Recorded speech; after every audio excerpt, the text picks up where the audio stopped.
থাকলেও কোনো অসুবিধা নেই, আমি লাইভে গেলাম, ঠিক আছে? ঠিক আছে, ঠিক আছে।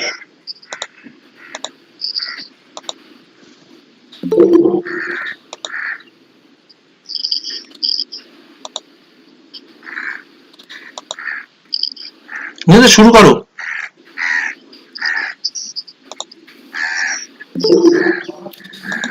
Welcome to this one being organized by the Department of Education, Panchla Mahavidyalaya, under the aegis of IQAC, Panchla Mahavidyalaya. We are extremely fortunate to have amongst ourselves Professor Devika Guho, who is an associate professor in the Department of Education, Loretta College. This is a very wonderful topic. In fact, on a day in which religious fanaticism seems to have taken the foreground, we are talking about a person who was instrumental in bringing about the Bengal Renaissance. The word Renaissance has a very deep implication because we know that the word Renaissance is a French word, which means rebirth in English. There are many debate as to whether the model of European Renaissance can at all be imposed on the Bengal Renaissance. But let me just start off this webinar by stating some facts which will help in our discussions further. The Bengal Renaissance is basically a time frame which is in the 19th century. And Raja Rammohan Roy is considered to be the first prominent intellectual, the first prominent activist of the Bengal Renaissance. In 1817, Raja Rammohan Roy had established the Hindu College with David Hare. In 1822, he had established the Anglo-Hindu School. And in 1826, the Vedanta College. The motto of the Vedanta College was to impart an education which will be modern and Western, encouraged to bring a law which will abolish the system. On 1828, Raja Rammohan Roy and Devendranath Thakur establishes the Kal Brahmoism, and in 1830, the trust deed of the Adi Brahmo Samaj was drawn up. So this time frame gives us a kind of a geotemporal scape to our understanding of the Bengal Renaissance. Because just look at the timescape. 1817, Raja Rammohan establishes the Hindu College. And Vidyasagar is born in 1820, just 3 years later. I remember that, our very dear professor, Professor Chinmoy Guho, who is an figure, always mentioned to us in the classes of our English that, always keep a timescape in your mind, because the timescape always helps us in understanding the timescape helps us in understanding the development of the ideology. Now, Vidyasagar, of course, as we know, is one of the most noted reformists of the Bengal Renaissance, born on 1820 and he died in 1891. Vidyasagar was instrumental in bringing forth the Hindu Widows Remarriage Act, which was enacted in the year 1856 by Lord Dalhousie. Vidyasagar received his title as Vidyasagar, means the ocean of knowledge, from the Sanskrit college. And it's very interesting that in the year 1841, Vidyasagar had joined the Fort William College only at the age of 21. So Vidyasagar, it is because of Vidyasagar that the Bengali language was modernized. We all know this. It was because of Vidyasagar that Bengali language exists today. And it is because of Vidyasagar that so much of reformation had taken place in the 19th century related to the whim of the Bengali population. But, of course, Professor Devika Guho is here to discuss all these things. I will not take any time at all. But I will just, this is a pointer to Professor Devika Guha, and I'm sure she will address these issues. I will just refer to two things which are very interesting. Now, this is a letter that Vidyasagar writes in the year 1859. On 29 September 1859, he writes a letter to John Peter Grant where he says, I quote, "The government should, in my humble opinion, confine itself to the education of the higher classes. Education of the higher classes on a comprehensive scale." So, my question to the Professor Guho would be, in her discussions and while she will be discussing all these issues, was Vidyasagar a classist? Was he talking about the education of the higher classes only? If that is the case, then why? And, the second thing that I would like to raise in this debate is that, in this whole idea of the Hindu Veto Remarriage Act, is a gender perspective coming in? Is the male privilege working? When Vidyasagar is talking about the Hindu remarriage thing, because is it absolutely necessary for the women to get married? Is it necessary that women must be partnered to a male to gain access to the social mainstream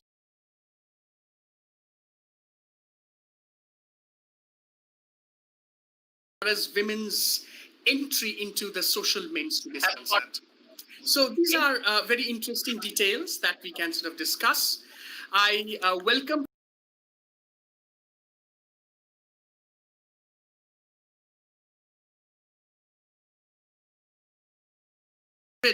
live participants were there, and we have got more than 5,000 viewers already in our YouTube viewership in these 3 days. So I hope that this a webinar conducted by the Department of Education is equally successful, if not more.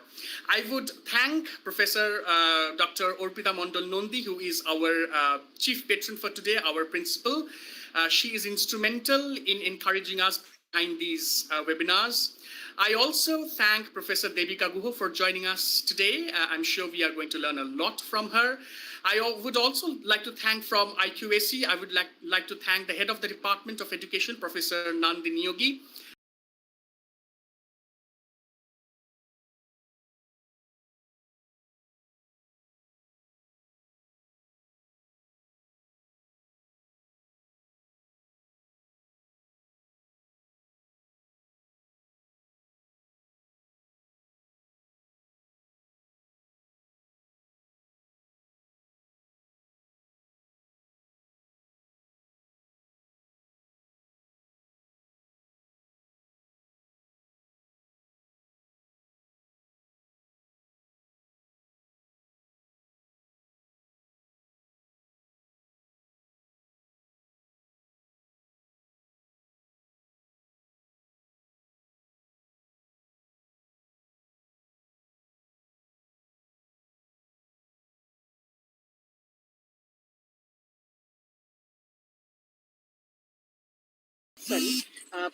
Jagat Bandhu College Principal, Dr. Shubhrata Rai, is with us, and I welcome all of you. It was also inspiration of our senior principal, Dr. Shubhrata Rai, whom I call Shubhrata Da fondly, to willingly cooperate with us and encourage us to hold this webinar. So I hope we'll have a wonderful listening from Professor Guho. I now request Dr. Subrata Rai.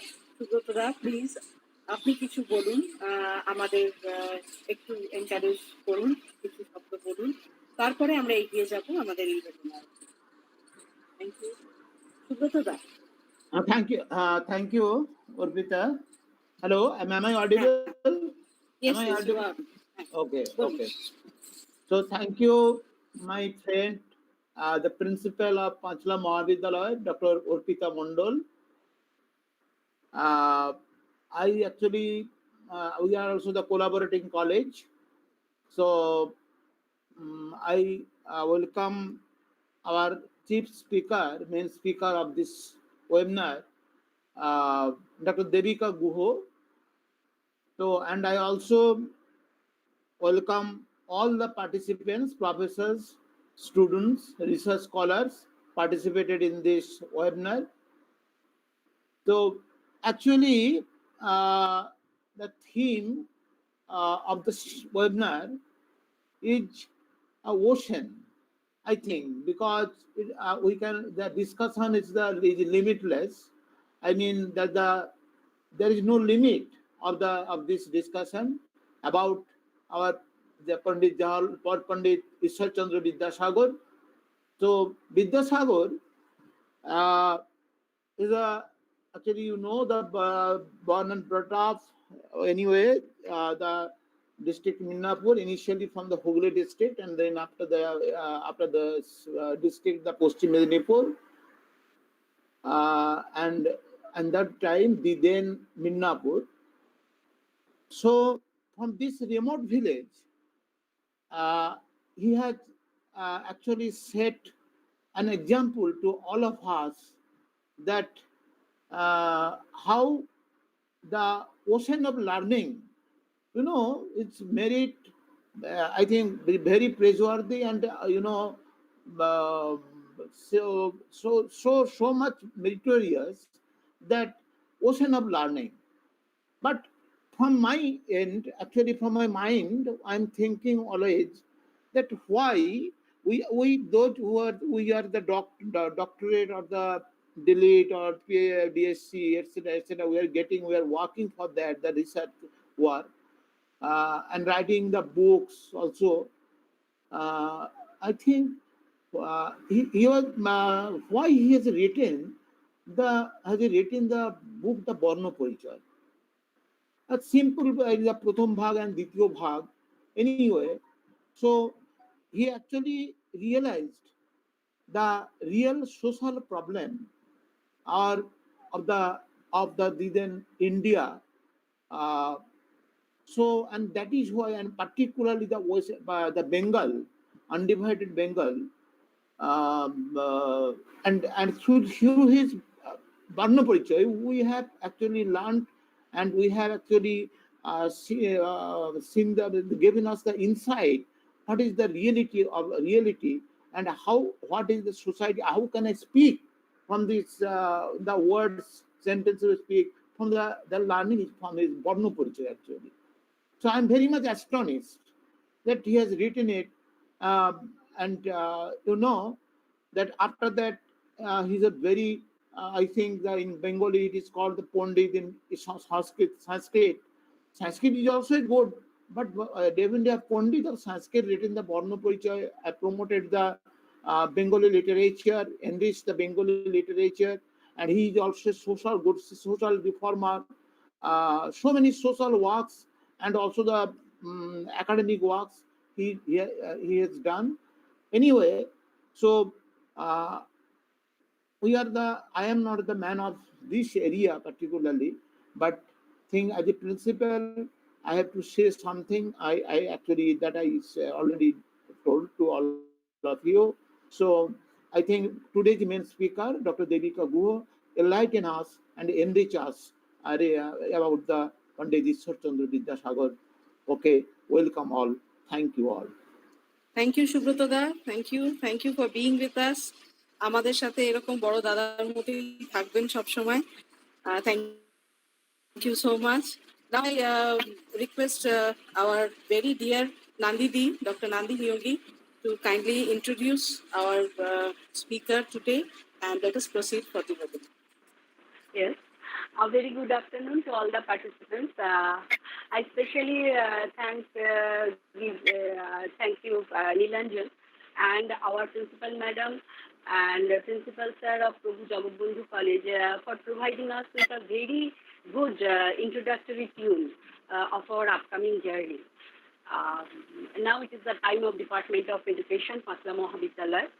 We are thankful enough to Principal Sir of Prabhu Jagat Bandhu College, Dr. Subroto Kumar Roy, our Principal Madam, Dr. Rosita Mundal Lundi, and also colleagues for motivating us to organize this one-day state-level webinar over commemoration of such a personality whose contribution as a social reformer as a writer, as an educationist, is relevant in all the ages, even after around 200 years of his birth.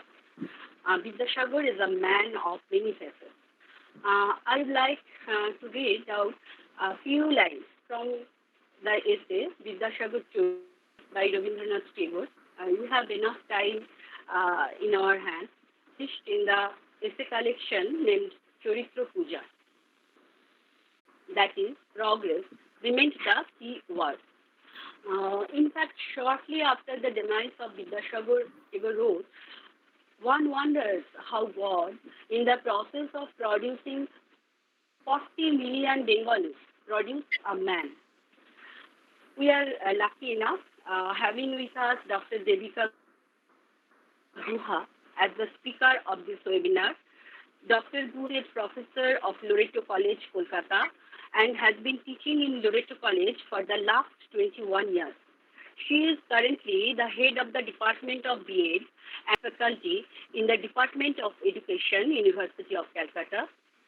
She is also a member of Loreto Education Board, a resource person at the National Institute in Research and in Indian School Council.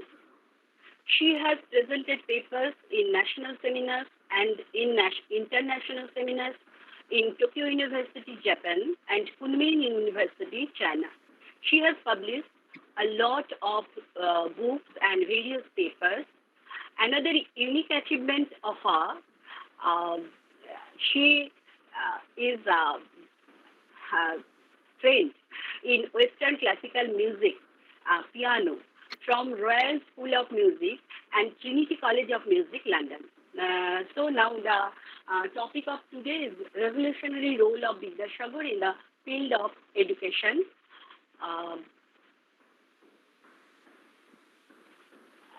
I would like to request Dr. Guha to give a break after the first part of her lecture.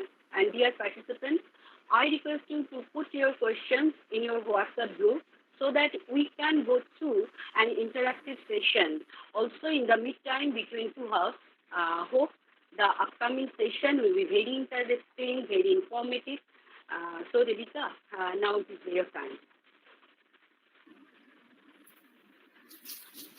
Good evening, everyone. Am I audible?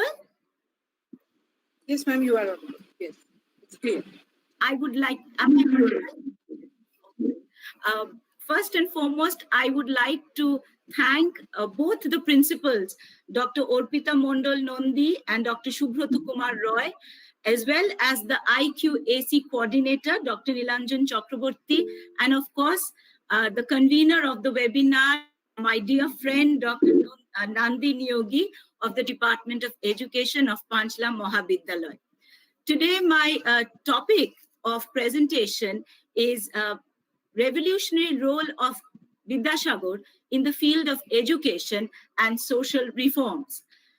It is a very significant topic in 2020 because 2020 is a year which celebrates the 200th birth anniversary of Ishwar Chandra Vidyasagar. He was born on 26 September 1820 in Bengal's Midnapur district in Bir Singho village. It is a small village, and he became a true son of the soil. He was born to parents Thakurdas Bandopadhyay and Bhagavati Devi, and Vidyasagar completed his primary schooling in Bir Singho Gram itself.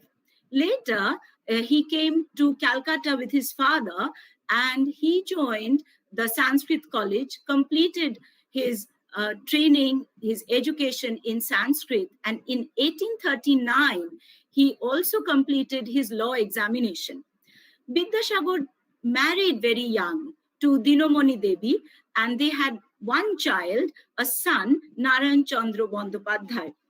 This was the humble background of Vidyasagar. However, Vidyasagar, coming from a poor family, rose to eminence because of his soul.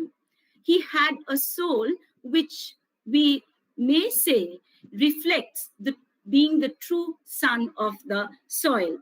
He was brilliant in his academic career, and while he gave the law examination in 1839, he was a contestant of an event, a competition which tested the knowledge of Sanskrit. And he came out as the brilliant, exceptional winner of that competition. And it is 1839, the year when he was given the epithet or the title Ocean of Learning or Vidyasagar. And many of us know that the reason for him being called Vidyasagar, but many do not. So I thought of sharing that with you. It is 1839 that he received this epithet because he was brilliant in absolutely brilliant in the competition of Sanskrit learning. So after a brilliant academic career, Vidyasagar joined Fort William College in 1841, and he became the head Pandit of the Sanskrit department. And while serving, he could understand that he had to learn English very well. Now, this is a very poignant and significant aspect, that he felt that he has to learn English very well because he knew that he wanted reorganization of the entire education system. And he knew that he wanted reorganization and a complete revival of the social system.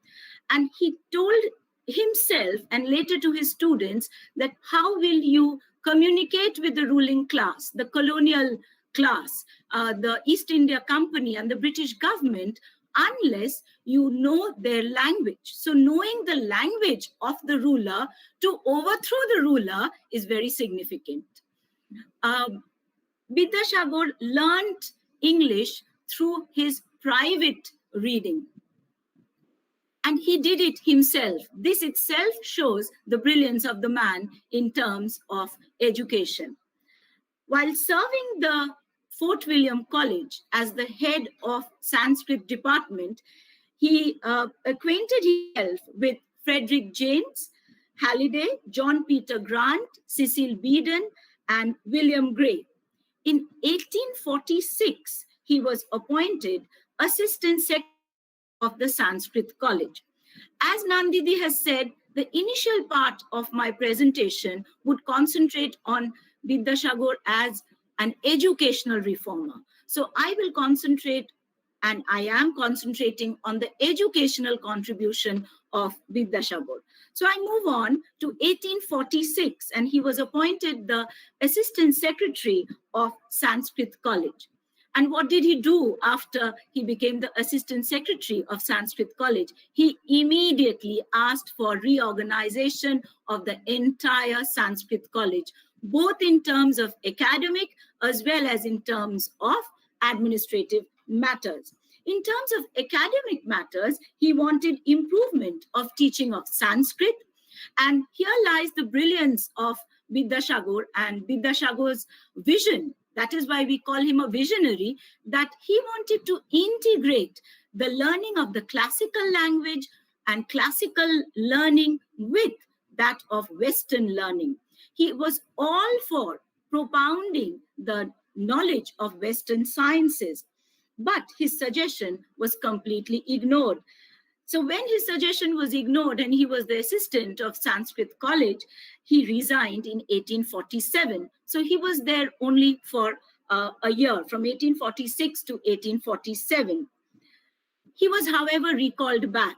So he was recalled in 1850.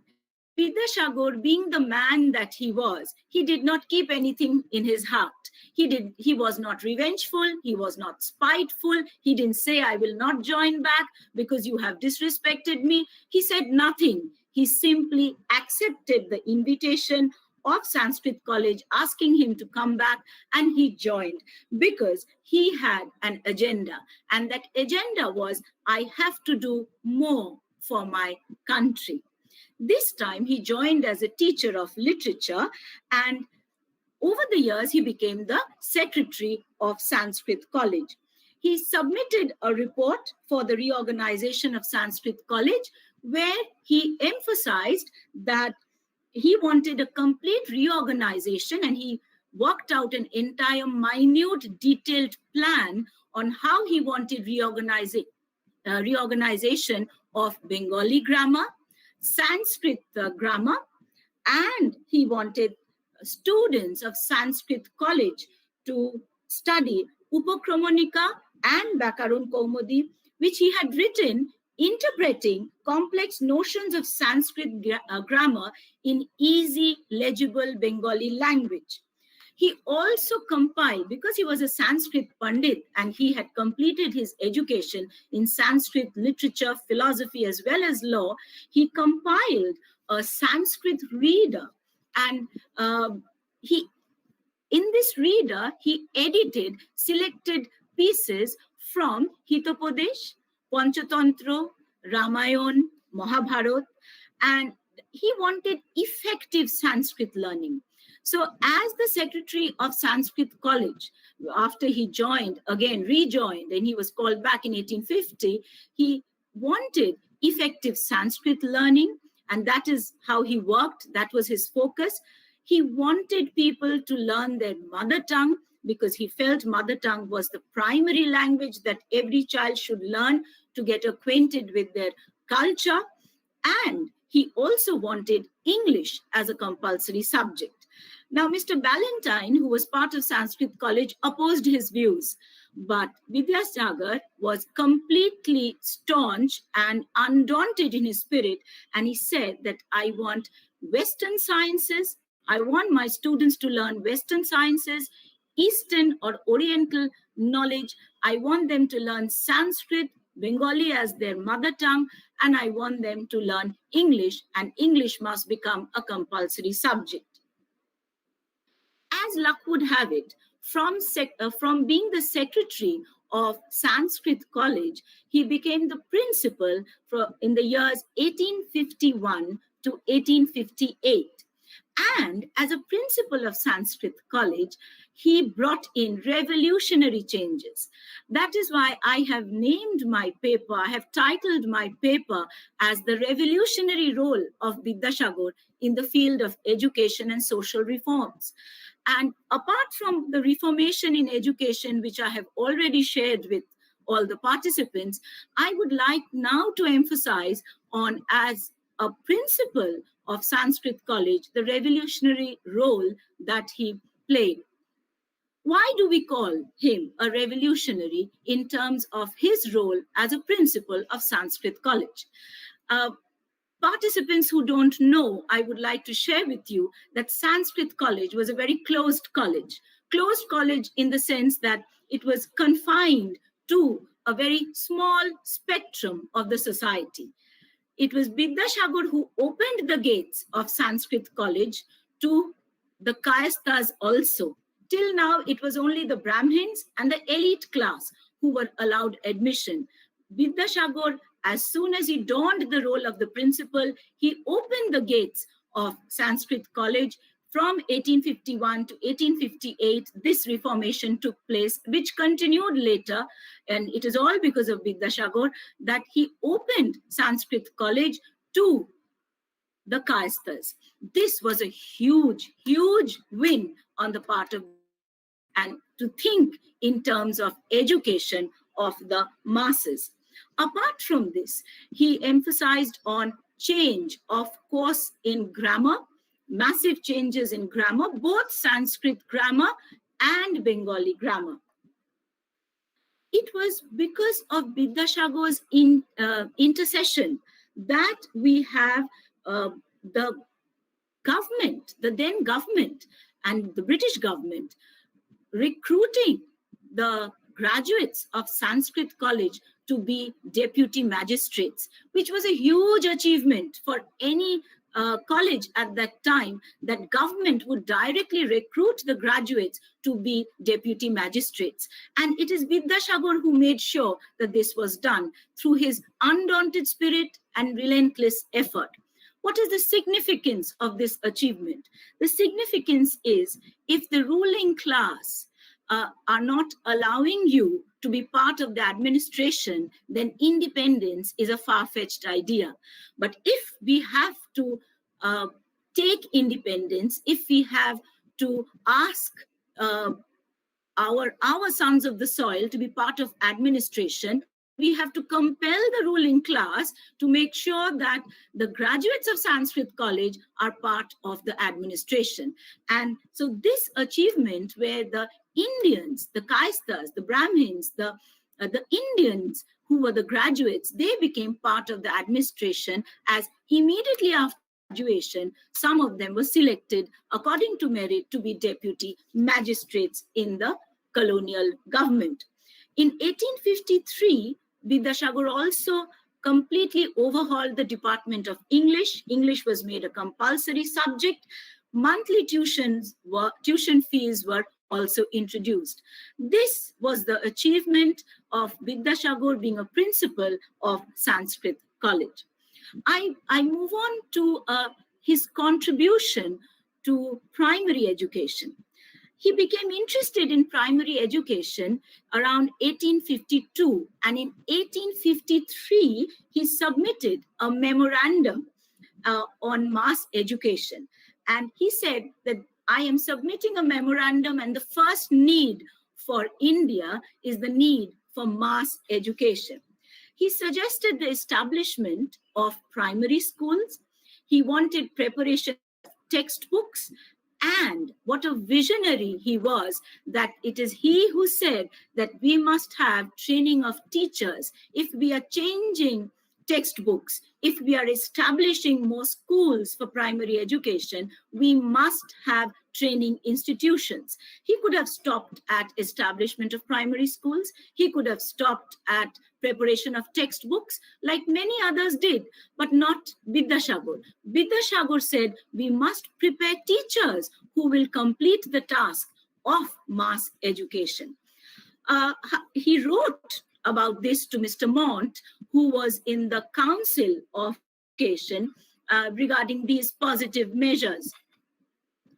In 1854, those of us who have studied education and those who are interested in education, we know that 1854 is a landmark year, of course, because of Charles Wood and his dispatch. When 1854, the Governor General was Lord Dalhousie, and Mr. Halliday was the first Lieutenant Governor of Bengal. He communicated, Vidyasagar communicated with both Lord Dalhousie as the Governor General and Mr. Halliday as the first Lieutenant General of Bengal, and he pushed through and tried to bring about mass education. And this is the time of Wood's dispatch, as I have mentioned to you, 1854, which changed the downward filtration theory. Earlier, it was thought we will have a downward filtration theory in education where only the upper class or the Brahmins would, or the elite class would be educated, and the mass had to depend on their whims and fancies, on the whims and fancies of the upper class, of the elite class, and gradually education would percolate down to the masses. But Wood's dispatch completely ignored the downward filtration theory. Vidyasagar protested against the downward filtration theory, and Wood's dispatch brought about 1854 that mass education was a responsibility of the government. It was government's willingness to help mass education, and which was indicated Wood's dispatch. But this Wood's dispatch, Charles Wood wouldn't have put this clause in his, or put this recommendation in his dispatch, because if Vidyasagar and other luminaries had not fought for it. So mass education became a priority for Vidyasagar. Of course, through primary education, which is the first stepping stone of mass education. So today, when I hear of the new National Education Policy 2020, we all know of Sarva Shiksha Abhiyan of 2000, and so many policies, I sometimes feel that how many really know the relentless effort of Vidyasagar to bring about mass education, which has become a common recommendation for all government commissions now. The second aspect for primary education was when Vidyasagar met Halliday and communicated to Halliday that I want to seriously do something about mass education. And since you are the first lieutenant governor of Bengal, I need your help because administration is your prowess. So you will need to help me. So both Halliday and we are thankful that Halliday agreed that both Halliday, or better sense prevailed on Halliday, that both Halliday and Vidyasagar together took up the cause of primary education, mass education, and they established what is famously known as the model schools. Now, what was the characteristic of these model schools? Now, these schools were set up in 4 major districts: Hooghly, Bardhaman, Nadia, and Midnapur. Now, these model schools, they would teach primarily the 3 R's: reading, writing, and arithmetic. Apart from the 3 R's, it would teach geography, history, biographies, natural sciences, geometry, arithmetic, physiology, political science, and it would make English as a compulsory subject. And Bengali would be the medium of instruction, because Vidyasagar always felt that you must know your mother tongue first before you can understand other languages. Model schools were constructed, well and good, but unless there is a quality check, the model schools will perish. Again, we see the revolutionary role of Vidyasagar. He said that if I do not make a system in place which will check the quality of schools, these schools which I have started with my heart and soul with the cooperation of Halliday would simply degenerate. And society were either way had started to become decadent in terms of education. So Vidyasagar then recommended, and he went ahead and established, along with the model schools, a system of inspection. He himself took the responsibility of becoming the chief inspector of Southern Bengal. And the principal of Sanskrit College was given the responsibility of becoming the chief inspector of all the districts, which is Nadia, Bardhaman, Hooghly, and Midnapur, his own native village, of course, and district.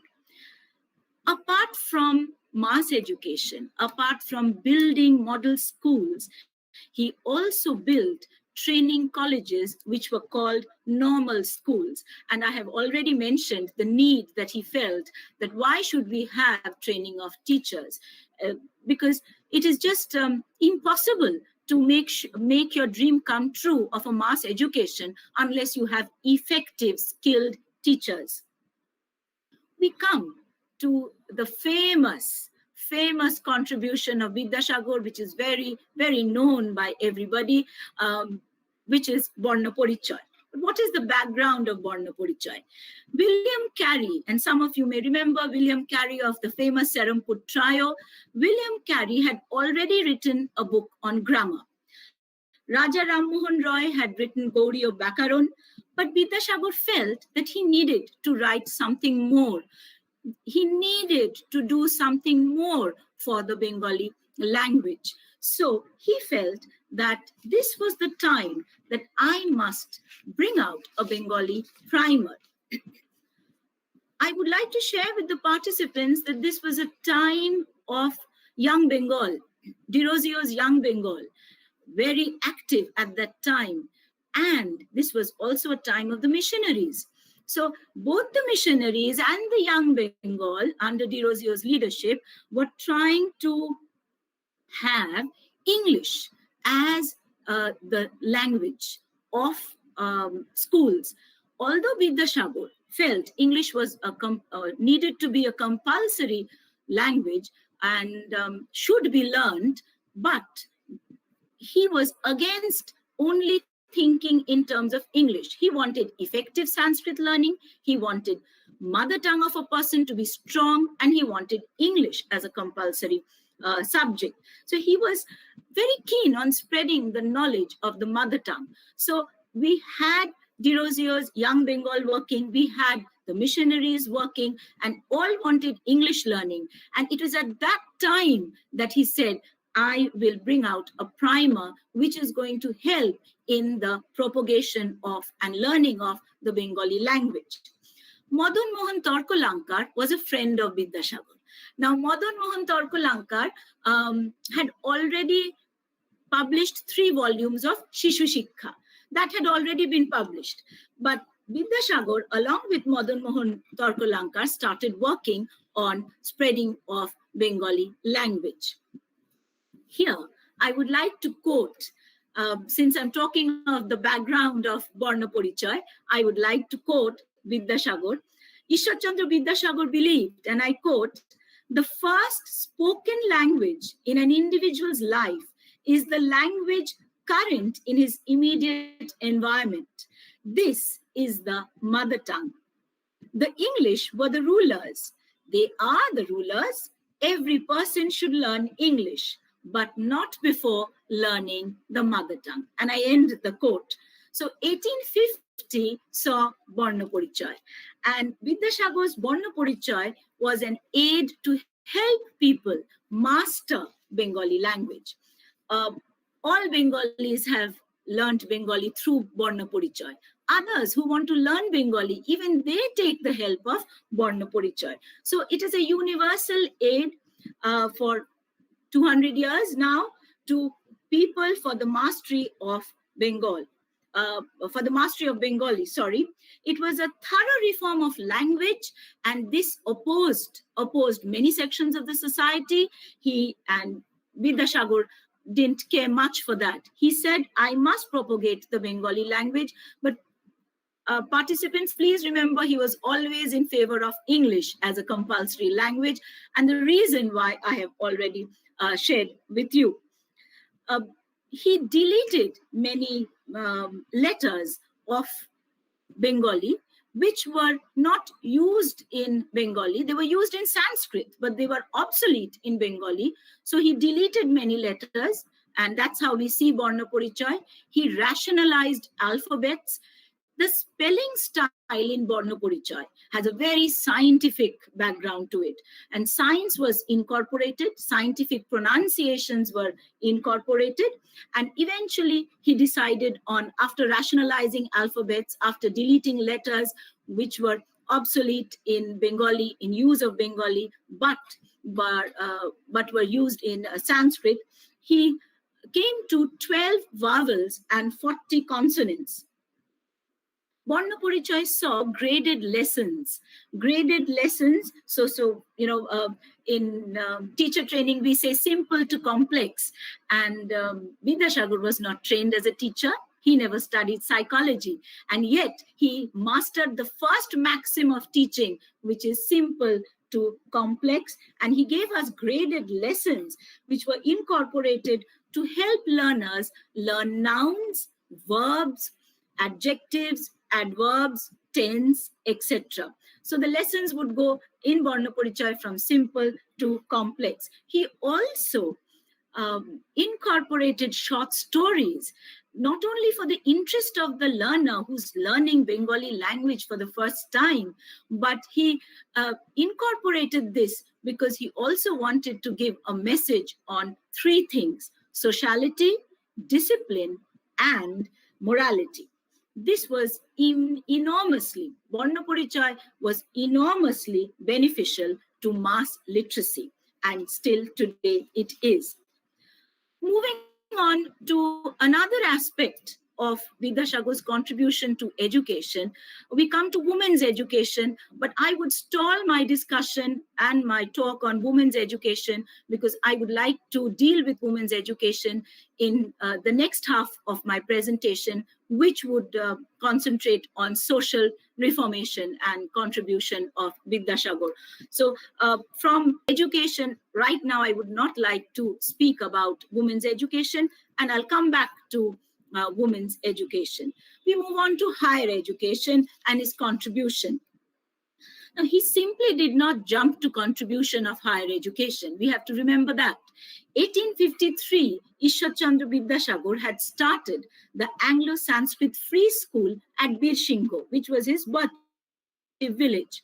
1864, he established the Hindu Metropolitan Institution, first the Metropolitan School and then the Metropolitan Institution. Now, Metropolitan Institution received no aid from the government. And it is historical that this is the first college which was Indian, established by Indians, managed by Indians, and the staff were all Indians. 1879, the Metropolitan Institution was recognized as a first grade college. I would like to share some dates with you. 1884, he opened the law course. 1885, BA Honours in Metropolitan College Institution and MA course. The Shampukur branch of Metropolitan Institution was started in 1884. Bowbajar branch was started in 1885 and the Boro Bajar branch was started in 1887. Question: who constructed the buildings? Government was not helping him at all. He had failed to communicate with the government and to pursue the government. He communicated, but he failed to elicit a response. Who was paying for this building and the Shamapukur branch, the Bowbajar branch, the Boro Bajar branch? Who was paying for it? It was Vidyasagar himself. Almost entirely everything that he earned, he gave back to society. Almost entirely every expense that he could give to Metropolitan Institution, it was from his own funds. 1854, we find Ishwar Chandra Vidyasagar was appointed as a member of the Board of Examiners for examining Indian civil service. This is also very significant. The British government was compelled to take him because he was the Pandit, because he was a learner. It is Vidyasagar who made sure that because of his contribution, the British government involved him in recruitment of the civil servants. And recruitment of civil servants, if you remember what I had shared with you for Sanskrit College, that it was due to Vidyasagar's intercession that government recruited the graduates from Sanskrit College as deputy magistrate. So he tried in his part to make sure that meritorious Indian students, meritorious candidates were taken as part of the Indian civil service because he had independence in his mind. He had independence of India as his dream. 1855, he was appointed a member of the where plans were made for establishing the universities in pursuance of the Charles Woods Dispatch. 1857, he became the fellow of Calcutta University, and 1870, he became associated with Indian Association for the Cultivation of Science. For Metropolitan Institution, one point I would like to go back on, that government was not giving him any aids. There was no sanction forthcoming from the government. And it was his relentless effort that he paid from his own funds. This another movement where Indians came forward to build educational institutions, and institutions which had Bengali, which had English, which had Sanskrit, the sciences, and the humanities. I would end my first half of the presentation by giving you his literary contributions. I think a role of Vidyasagar, revolutionary role of Vidyasagar as an educator would be incomplete unless I share a few of his literary contributions. In 1847, it was Betal Panchabinshati. 1848, he wrote Banglar Itihash. 1849, Jivonchorit. 1851, Bodhodaya Upokramonika. 1850, the first and the second volume of Bakaron Kaumudi came. And in 1854, the third volume of Vyakaran Kaumudi came out. 1854, Shakuntala. 1856, Kathamala. 1860, Shitar Bonobas. 1861, he edited Kalidas's Kumar Shambhava. So if we think of revolutionary role of Vidyasagar in education, he completely Sanskrit college. He completely he made sure that he propounded mass education, because he knew that unless you have primary education, India would never gain freedom. Women's education, I will talk about it later, as well as higher education, where he contributed and he established institutions. And so he was not only a sayer. He would not only say, but he was a doer. And that is what India needs today, actually. We need doers. And Vidyasagar shows us the way. And that is why I feel he was a revolution in the field of education. With this, I would be ready to take questions or any discussion. And I welcome questions or anything that the participants would like to share.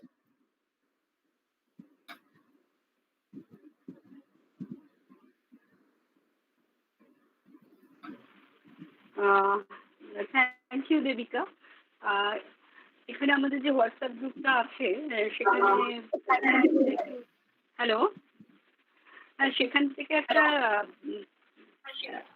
কি বলবো, একটা আবেদনই আসছে যে যদি বাংলায় কিছুটা conversation হয়, হ্যাঁ, তো আমরা এই যে এই ইন্টারঅ্যাক্টিভ সেশনটা, যে কোশ্চেনটা আমরা একটা পাচ্ছি যে বিদ্যাসাগর যে এত কিছু চেষ্টা করেছিলেন, তার যে ইনিশিয়েটিভ গুলো ছিল স্কুল তৈরির ক্ষেত্রে, নর্মাল স্কুল তৈরি ইত্যাদির ক্ষেত্রে, তা সেখানে তো ফান্ডিংটা তিনি নিজের থেকেই করেছিলেন। তো সেখানে কি দিদেন ব্রিটিশ গভর্নমেন্ট তারা কি কোনো অবস্ট্রাকশন নিয়ে এসেছিল না ওনার সাথে ছিল? গান্ধীজি, আমি কোয়েশ্চেনটা ঠিকভাবে শুনতে পাচ্ছি না, একটু রিপিট করবে প্লিজ? আচ্ছা, পার্টিসিপেন্টের একটা কোশ্চেন আছে যে বিদ্যাসাগর মাস লিটারেসির জন্য যে স্কুলগুলো তখন তৈরি করছেন, হ্যাঁ, এবং নর্মাল স্কুলগুলো তৈরি করছেন, তার জন্য তো ফান্ডিং বিদ্যাসাগরকে করতে হচ্ছে। তো ওইগুলো তৈরি করার ক্ষেত্রে দিদেন ব্রিটিশ গভর্নমেন্ট তারা কোনো অবস্ট্রাকশন ক্রিয়েট করেছিল কিনা, এরকম। হ্যালো, এবার বুঝতে পেরেছো? এখন আমি শুনতে পেলাম প্রশ্নটা, তার উত্তর দিচ্ছি। অনেক ক্ষেত্রে উনি অবস্ট্রাকশন পেয়েছেন, অপোজিশন পেয়েছেন, উনি এগুতে পারেননি। অনেক ক্ষেত্রে উনি পারেন, এমনও হয়েছে যেখানে সংস্কৃত কলেজে উনি রেজিগনেশন দিয়ে এসেছেন, তারপর আবার তাকে ডাকা হয়েছে। এগুলো সব ইনস্ট্রুমেন্টাল, কারণ ব্রিটিশ গভর্নমেন্ট ইন্টারভিন করেছিল। ব্রিটিশ গভর্নমেন্ট ইন্টারভিন করে বলেছিল যে না, উই ডোন্ট ওয়ান্ট রিফর্মেশন, আমরা চাই না কোনো সংশোধন, আমরা চাই না, আমরা যেটা করছি সেটাই ঠিক। কিন্তু অনেক ব্রিটিশার্স যারা গভর্নমেন্টে ছিলেন, যেমন হ্যালিডে, ভ্যালেন্টাইন যেমন ওনার এগেনস্টে ছিল, কিন্তু Halliday, Mister Mount Council of এডুকেশনে ছিলেন, তারা কিন্তু সবাই বিদ্যাসাগরকে সাপোর্ট করেছেন। কারণ তারা বিদ্যাসাগরকে সাপোর্ট না করলে উনি এতগুলো ইনস্টিটিউশন বানাতে পারতেন না। আমি ওমেন্স এডুকেশনে যখন আসবো তখন বলবো, কিন্তু সেটা এখনই বলছি, প্রশ্ন এসেছে বলে, যে 35টা স্কুল উনি এস্টাবলিশ করেছেন, আর 1300 মহিলাদের উনি স্কুলে আনতে সক্ষম হয়েছে।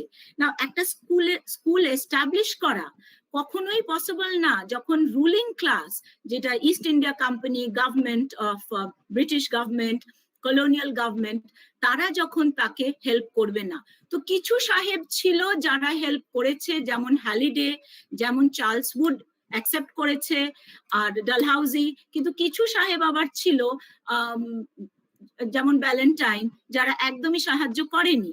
কিন্তু যে সাহেবরা ওনাকে সাহায্য করেছেন, অফকোর্স তাদের একটা নিজের একটা দূরদর্শিতা নিশ্চয়ই ছিল, তারা বুঝতে পেরেছে বিদ্যাসাগর ইচ্ছে, আর তারাও নিশ্চয়ই অনেক বছর থাকতে থাকতে ইন্ডিয়াকে ভালোবেসে ফেলেছে। তাই জন্য কিছু সাহেব অপোজ করলেও বেশিরভাগই তাকে হেল্প করেছে। কিন্তু এই হেল্প করার জন্য বিদ্যাসাগরকে প্রচুর পরিশ্রম করতে হয়েছে। আর আরেকটা জিনিস, যদিও প্রশ্ন আসেনি কিন্তু এই প্রশ্নের লিঙ্কেই আমি বলতে চাই, বিদ্যাসাগর এর এগেনস্টে অনেক সাহেব তো গেছে, সেটা তো নিশ্চয়ই, নয়তো উনি এত প্রটেস্ট কেন করেছেন, এত মেমোরান্ডাম জমা দিয়েছেন, আর দাঁড়িয়ে উনি বলেছেন সাহেবদের কাউন্সিল অফ এডুকেশনে দাঁড়িয়ে উনি বলেছেন আমার মাস এডুকেশন দরকার, আমার উমেন্স এডুকেশন দরকার, আমার স্কুলস দরকার। প্রতিবাদ তো উনি করেছেন, অন্যরাও ওনাকে অপোজ করেছে নিশ্চয়ই, অনেক সাহেবরা, কিন্তু অনেক সাহেব সাপোর্ট করেছে। কিন্তু এইখানে আমি বলতে চাই অপোজিশন শুধু উনি সাহেবদের কাছ থেকে পাননি, দুঃখের বিষয় অপোজিশন উনি বাঙালিদের কাছ থেকে যথেষ্ট পরিমাণে পেয়েছেন, হিন্দুদের কাছ থেকে পেয়েছেন, ইন্ডিয়ানসদের কাছ থেকে পেয়েছেন। তো তাই পার্টিসিপেন্টসদের আমি সেটাও বলতে চাই যে আমাদের শুধু চিন্তা করা উচিত না যে ইস্ট ইন্ডিয়া কোম্পানি খারাপ আর তারাই আমাদের অপোজ করেছে। নিশ্চয়ই নিশ্চয়ই তারা কেন আমাদের দেশে এসে রুল করলো, তাদের কোনো অধিকার নেই নিশ্চয়ই, কিন্তু এটাও বোঝা উচিত যে আমাদের মাইন্ডসেট তখন একদম ভীষণ সংকীর্ণ, ভীষণ ন্যারো মাইন্ডসেট। তাই বিদ্যাসাগরকে নিজের সমাজের লোকেদের বোঝাতে অনেক পরিশ্রম করতে হয়েছে, আবার অনেক সাহেবদেরও বোঝাতে অনেক পরিশ্রম করতে হয়েছে। কিন্তু যে সাহেবরা ওনাকে সাহায্য করেছে, যে নামগুলো আমি বললাম, Charles Wood, Mister Mount, Halliday, আর বিদ্যাসাগরের সঙ্গে বিদ্যাসাগরের অন্য বন্ধুরা ছিলেন, ইন্ডিয়ানস যারা ছিলেন, তাদের সাহায্য না হলে বিদ্যাসাগর এতটা করতে পারতেন না। হ্যালো ম্যাডাম, ম্যাডাম আমার একটা প্রশ্ন আছে। হ্যাঁ স্যার, আমি শুনতে পাচ্ছি ডক্টর রয়। হ্যাঁ হ্যাঁ হ্যাঁ, আমি বলছি এই যে একা একা ফাইট করার যে মানসিকতাটা, সেই মানসিকতাটা মানে আমি যদি প্রেজেন্ট কনটেক্সটে ভাবি, যে সেখানে আমার মনে হয় যে আমাদের যারা ফ্রাস্ট্রেটেড ইউথ তাদের কাছে কিন্তু একটা মডেল হওয়া উচিত। যে কেননা উনি যেটা আপনি বললেন এখনই, যে এত পরিশ্রম করেছেন, এত ফাইট করেছেন, তো আমার মনে হচ্ছে যে সেই একটা আমাদের ফ্রাস্ট্রেটেড ইউথের কাছে স্পিরিট হওয়া উচিত। কিন্তু সমস্যা হচ্ছে কি জানেন তো, এই যে আপনি আজকে লেকচারটা দিলেন, আমরা শুনলাম, যারা আমরা খুব সিনিয়র আমরাও শুনছি, হ্যাঁ, তো শুনে খুব স্পিরিটেড হচ্ছি। এই ধরনের আলাপ আলোচনাগুলো আজকাল কিন্তু খুব কমে গেছে একটু, তাই না ব্যাপারটা? আর সেই জায়গাতে দাঁড়িয়ে মানে এই মানে নানা রকম তো মিডিয়া রয়েছে, রয়েছে মানে বা জায়গা রয়েছে, যে জায়গাগুলোতে প্রচুর সময় আমাদের চলে যাচ্ছে। এই যে মনীষীদের নিয়ে যে চর্চাটা আগে যেরকম ছিল, আপনার কি মনে হয় যে এইটা এখন অনেক কমে গেছে বলেই ফ্রাস্ট্রেশনটা খুব বাড়ছে? ডক্টর রয়, আমি এখানে একটু বলবো, আমার প্রথম যেটা মনে হলো আপনার প্রশ্নটা শুনে, ঠিক মনীষীদের নিয়ে চর্চা তো হচ্ছেই না, খুবই কম হচ্ছে। আর তাদের আই এম গ্রেটফুল যে I am alive and I will see the 200th birth anniversary of Vidyasagar. আমি যে বেঁচে আছি এই সময়, হোপফুলি সেপ্টেম্বর অব্দিও বেঁচে থাকবো, আমি জানি না, কিন্তু 26 সেপ্টেম্বর 2020-তে আমি যে পূর্ণ দেখবো বিদ্যাসাগর জন্মের, এটা তো আমার জন্য, আর আমি জানি অনেক মানুষের জন্য এটা একটা ব্লেসিং, এটা একটা ঠাকুরের আশীর্বাদ। কারণ আমরা ছোটবেলায় অনেক মনীষীদের কথা পড়েছি, বাবা মারা বলেছে, স্কুল কলেজে পড়ানো হয়েছে, কিন্তু এখন যে কারিকুলামটা আমরা দেখছি স্কুল কলেজে, সেইখানে আমি এই গ্রেট এডুকেটর, সোশ্যাল রিফর্মার্স এর পোর্শন গুলো খুব ছোট হয়ে যাচ্ছে। তাই জন্য পাঠ্যক্রমে এইগুলোর অতটা ইম্পর্টেন্স দেওয়া হচ্ছে না। ডক্টর রয়, আপনি একটা খুব সুন্দর কথা বলেছেন যে সত্যি তো মনীষীদের কথা বলা, তাদের জন্মদিনের সময় তাদের স্ট্যাচুতে আমরা মালা দিলাম, তাদের নিয়ে আমরা প্রোগ্রাম করলাম, রবীন্দ্র জয়ন্তীতে আমরা গান গাইলাম, বিদ্যাসাগর কলেজ অফ উমেনে গিয়ে আমরা সেন্টিনারি সেলিব্রেশন করলাম, কিন্তু প্রত্যেক দিন আমরা কি তাদের ভ্যালিউজ, তাদের দেখানো পথ, সেখানে কি আমরা এগুচ্ছি? আমরা কি আমাদের বাচ্চাদের সেটা শেখাচ্ছি? হয়তো কয়েকটা ফ্যামিলি আমরা শেখাচ্ছি, কিন্তু বাকিরা। আর পাঠ্যক্রমে যদি আমরা দেখি কারিকুলামে, আর সেখানে তো আমি কোনো স্কোপই দেখছি না যে ইনক্লুড হচ্ছে, এতবার কারিকুলাম চেঞ্জ হচ্ছে, কিন্তু আজ আজ যদি আমি একজনকে জিজ্ঞেস করি যেটা বেসিক নলেজ রাজা রামমোহন রয়ের বিষয়, স্বামী বিবেকানন্দর বিষয়, আজকালকার বাঙালি ছেলে মেয়েরা সেটা জানে না। আমি সব বাঙালি ছেলে মেয়েদের বিষয় বলছি না, আমার অনেক ভালো ভালো স্টুডেন্টস আছে, তারা অনেক ভালো বলে, আর আমার ইউনিভার্সিটিতেও স্টুডেন্টস আছে, কলেজেও আছে, আমি কয়েকজনের কথা বলছি, এটাই তো আমাদের লজ্জা। আর এই প্ল্যাটফর্মে আমি আরেকটা জিনিস বলতে চাই, যে এডুকেশন অনার্স সিলেবাসে, নান্দিদি খুব ভালো করে জানবে, এডুকেশন অনার্স সিলেবাসে আমাদের একটা পুরো পেপার আছে, গ্রেট এডুকেটার্স। সেখানে গান্ধীজি আছে, রবীন্দ্রনাথ আছে, বিবেকানন্দ আছে, বিদ্যাসাগর মশাই নেই। এই সিলেবাস পড়ানো হচ্ছে এডুকেশন অনার্স কে, বিদ্যাসাগর বিহীন একটা সিলেবাস আমরা গ্রেট এডুকেটর করা হয়েছে। তো সেইটা আমি আমার বোর্ড অফ স্টাডিজ ক্যালকাটা ইউনিভার্সিটিকে জানিয়েছিলাম, আর সে this is the only form of protest that I can do, যে আমি লিখিত সেটা জানিয়েছি। কিন্তু সে রবীন্দ্রনাথকে পড়া হচ্ছে, Vivekananda, sister Nivedita, Begum Rokeya, R of course are great educators, western এডুকেটার্সদের পড়ানো হচ্ছে, কিন্তু বিদ্যাসাগরকে কমপ্লিটলি বাদ দিয়ে দেওয়া হয়েছে। বাহ, এটা তো জানতাম না। থ্যাংক ইউ ম্যাডাম, এটা খুবই ভালো একটা আপনি সাপ্লিমেন্ট দিলেন আমাদের। ধন্যবাদ ডক্টর রয়, দেবিকা দুজনকেই। আচ্ছা, বিশেষ করে এই যে যেটা বললেন বিদ্যাসাগর আমাদের সেমিস্টারের সিলেবাসে নেই, সেটা আমাদের অনেকেরই একটা জিজ্ঞাসা যে এরকম জায়গা থেকে কেন এই ব্যাপারটা হলো। তো আমি তোমাকে একটা প্রশ্ন করতে চাই, যেখানে ধরো 1854 ডিসপ্যাচে আমরা প্রাইমারি এডুকেশন নিয়ে সেরকম কিছু পাচ্ছি না, কিন্তু 1882 যখন হান্টার কমিশন হচ্ছে সেটার একটা আলাদা করে নামই হচ্ছে education commission for primary education. হ্যাঁ, তো সেখানে কিন্তু আমরা দেখছি যে ভার্নাকুলার মিডিয়াম অফ ইনস্ট্রাকশন হবে এবং নর্মাল স্কুলগুলো থাকবে, টিচাররা সেখান থেকে ট্রেন্ড হয়ে আসবেন। তাই এই যে একটা ড্রাস্টিক চেঞ্জ, এখানে কি বিদ্যাসাগর মহাশয়ের কোনো অবদান আছে তোমার মনে হচ্ছে?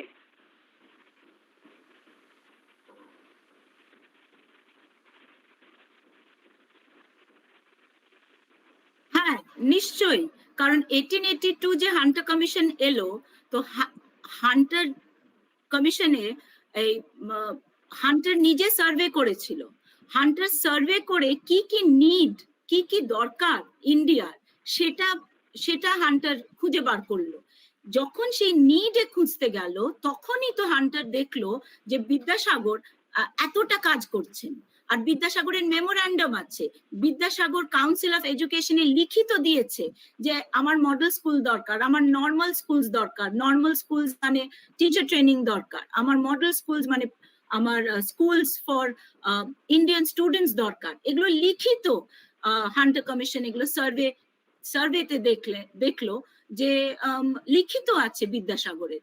তাই জন্য এই নিড গুলো যখন উনি সার্ভে করলেন, তারপরেই তো বিদ্যাসাগর আর আদার লুমিনারিজ, তারপরেই আমাদের হান্টার কমিশন এলো 1882-তে। কারণ তখন বিদ্যাসাগরের অনেকটাই কাজ হয়ে গেছে, অনেকটাই অবদান আমরা দেখতে পারি বাই 1882।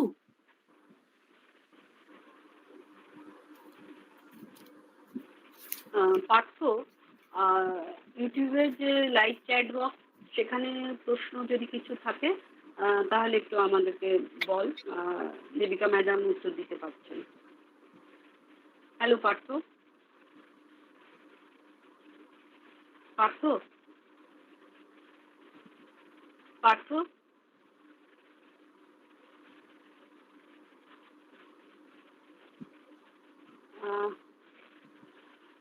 আচ্ছা, আরেকটা প্রশ্ন আমি দেখতে পাচ্ছি যে বিদ্যাসাগর মহাশয়কে হ্যালিডে কতগুলো স্কুল তৈরি করার জন্য হেল্প করেছিলেন, এবং তুমি যদিও বলেছো হ্যালিডে ছাড়া আর অন্যান্য কোন ব্রিটিশরা বিদ্যাসাগরের সাথে ছিলেন?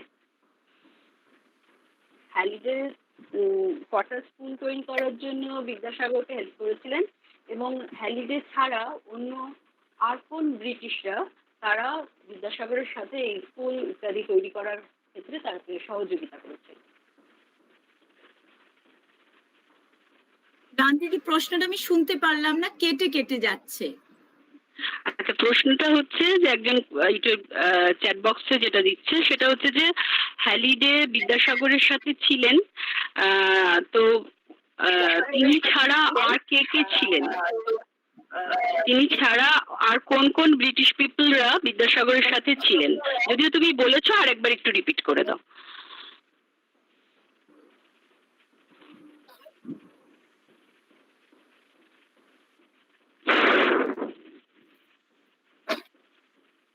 হ্যাঁ,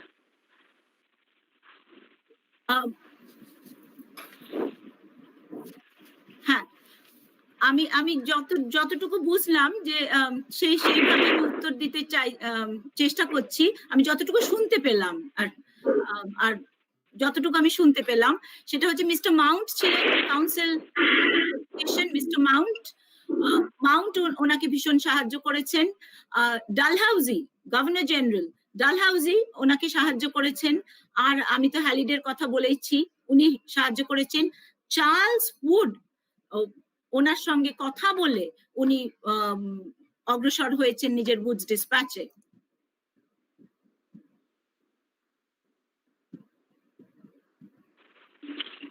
আচ্ছা পার্থ, আর কিছু প্রশ্ন আছে এই সেকশনে? ফার্স্ট হাফে আর কোনো প্রশ্ন আছে? পার্থকে বোধহয় কানেক্ট করতে পারছি না। Hello,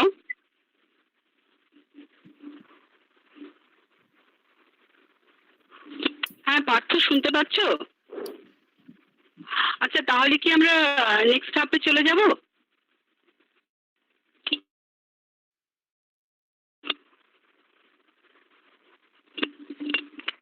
Deepika, I request you to go for the second half. Okay. Thank you, Nandidi. Social contribution of Vidyasagar. Social contribution of Vidyasagar. Here also we see the revolutionary role of Vidyasagar as a social reformer. Women's education, what I had said that I will talk in the second half, because I didn't want it as part of education, but it is both. The spheres are both, of course, education and social contribution. But I thought women's education, I'll speak in the second half. So I begin with women's education. Now, in 1849, Mr. Drinkwater Bethune, a law member of the Governor General of Council, and Bethune was also the president of the Council of Education. He gathered some prominent Bengali people, and he requested Vidyasagar to come and work along with him.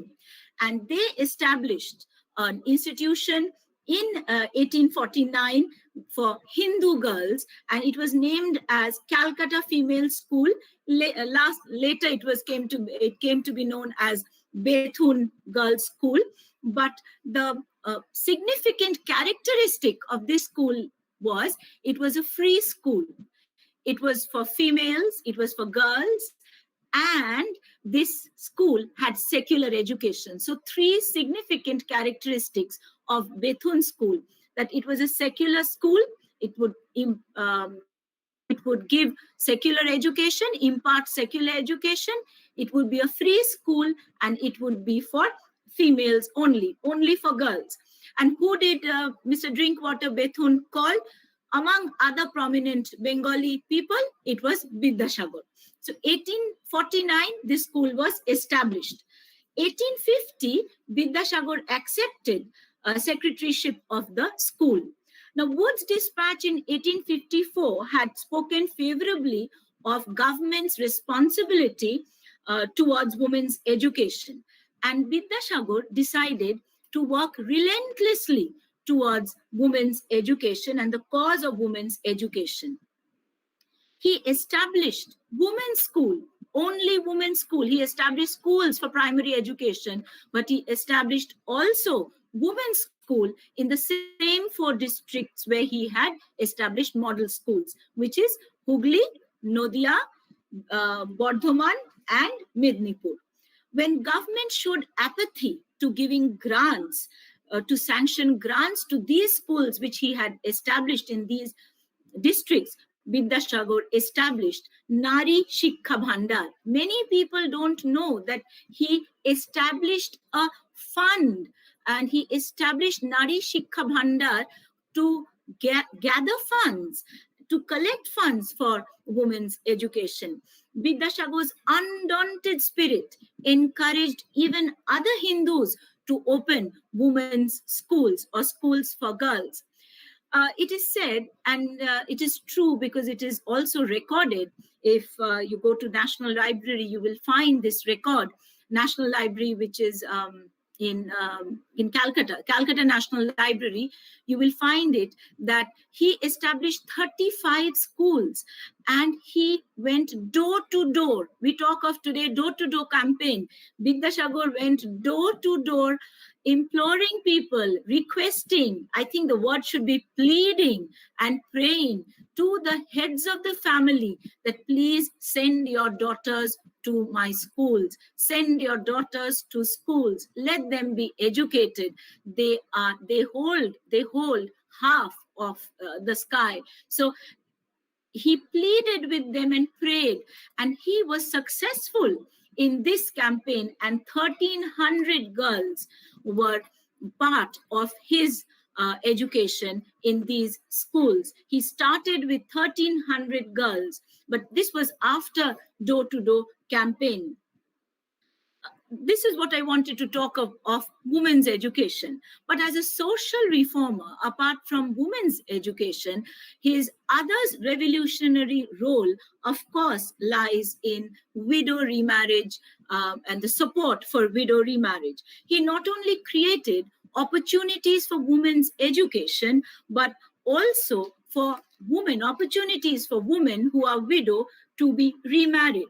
His tireless efforts made the British government, impelled the British government to implement the Hindu Widow Remarriage Act of July 1856, which legalized remarriage of Hindu widows of India throughout the jurisdiction of India, not only Bengal. He fought throughout the jurisdiction of India, and that was possible with Hindu Widow Remarriage Act of July 1856 was possible because of Vidyasagar's undaunted efforts. So any jurisdiction under East India Company had implemented Hindu Widow Remarriage Act post 1856. Interestingly, he did not stop at that. He could have stopped at that and thought my campaign is I'm satisfied with it and I'm successful. He did not stop at that. He initiated himself several marriage alliances of Hindu widows within respectable families. He stood there and got the widows married in respectable Hindu families. So, and he even married his only son, Narayan Chandra, to a widow in 1870, just to set an example. Hindus were pointing fingers at him. Hindus were oppressing him. Hindus were ridiculing him. Hindus were abusing him. And with all that, he gave only one response to it. He got his own son in 1870 married to a Hindu widow.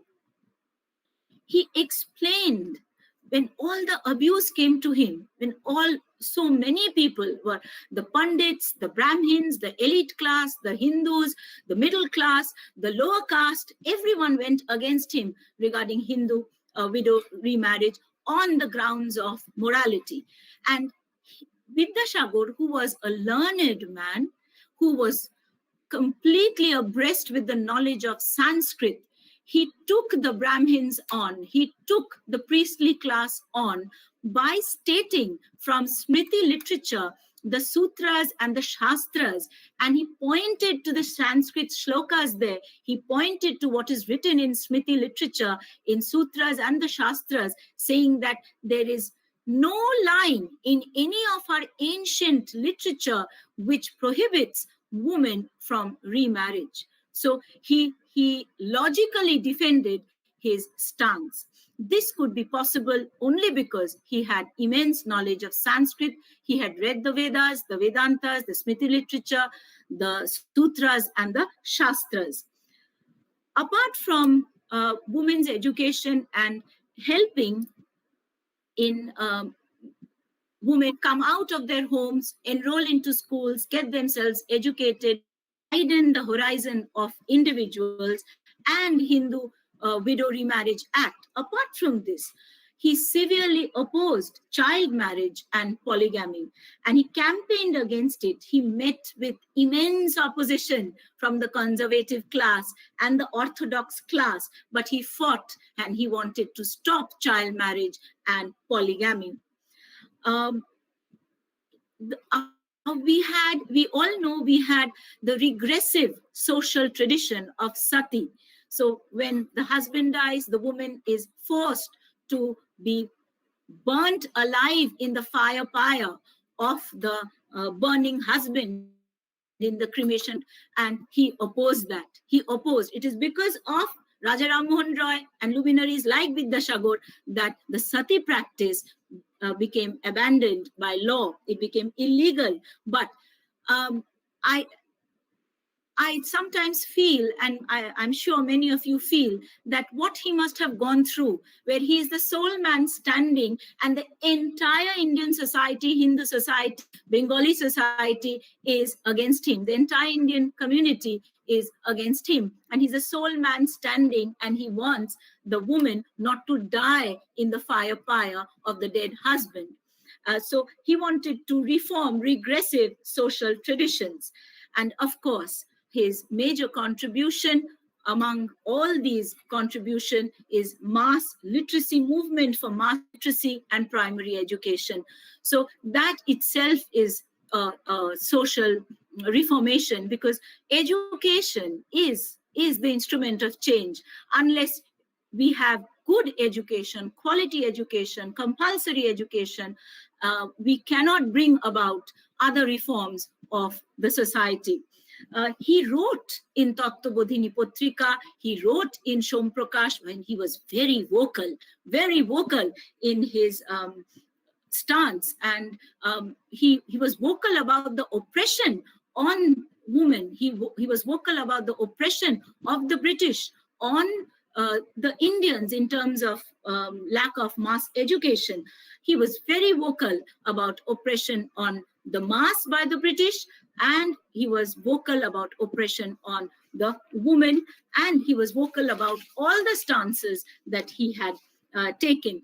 So we call Vidyasagar as the pillar of Bengal Renaissance. Raja Ram Mohan Roy is the father of Bengal Renaissance, no doubt about it. He's the father of Bengal Renaissance. Raja Ram Mohan Roy, 1772 to 1833, but Vidyasagar from 1820 to 1891 is certainly the catalyst of Bengal Renaissance.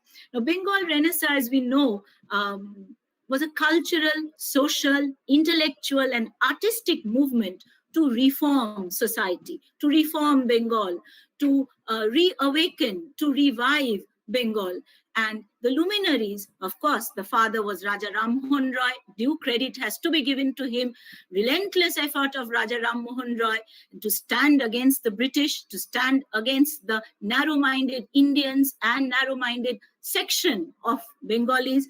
Of course, Raja Ram Mohan Roy, but we wouldn't have seen Bengal Renaissance being a success unless we had Vidyasagar as the catalyst. And of course, then it was taken on by the Tagore family, and we have Rabindranath, 1861 to 1941. But all scholars, research scholars who have worked on Ishwar Chandra Vidyasagar are absolutely same in their views, saying that, and they agree that it is Vidyasagar who is the catalyst of Bengal Renaissance. So he's a pillar of Bengal Renaissance. He had a perfect amalgamation where he stood for Western logic with Oriental culture. Western logic along with Oriental culture. Born at a time which was governed by religion and ritual, it was so confined society. It was a decadent society. So he was born at a time which was so confining, and people had such narrow thought process. He went against religion. He went against ritual. He did not disrespect religion, but he did not disrespect ritual. He wanted mass education. He wanted upliftment of the people of Bengal and that of India. He wanted women's education. He wanted education for all and society to come out of this decadent aspect. And he went against the tide. It's a man of great character and one of the key figures of Bengal Renaissance. He died in 29th July 1891. And if we think of Vidyasagar, if we estimate him, and sometimes I feel, are we worthy to estimate him? Are we worthy to estimate him? And yet, as an academician, I will conclude my social reformation of Vidyasagar, discussion on social reformation of Vidyasagar, with an estimate of Vidyasagar, along with his educational contribution. Why have I titled this paper, he was a revolutionary in the land of Bengal? Not only because of his mass education, primary education, concentration on women's education, but also for widow Rabindranath observes, he shows uncommon strength of character. So Vidyasagar was a humbling personality. He's an inspiration to us even today, after 200 years. He's an inspiration to us today, even today. A man of great strength, great character. He was very obstinate and very defiant of people that he felt that the arguments are not convincing. This will not help my people. This will not help the sons and the daughters and the sons of my soil, and focused on his path. And he would not be swayed by other people's oppression and abuse and insistence or argument. He took his own decisions based on his own judgment. And he was pained when he was not supported. He was pained, but he had the strength to move on. This is our learning from him. He was easily moved to tears, as I mentioned, seeing others in pain.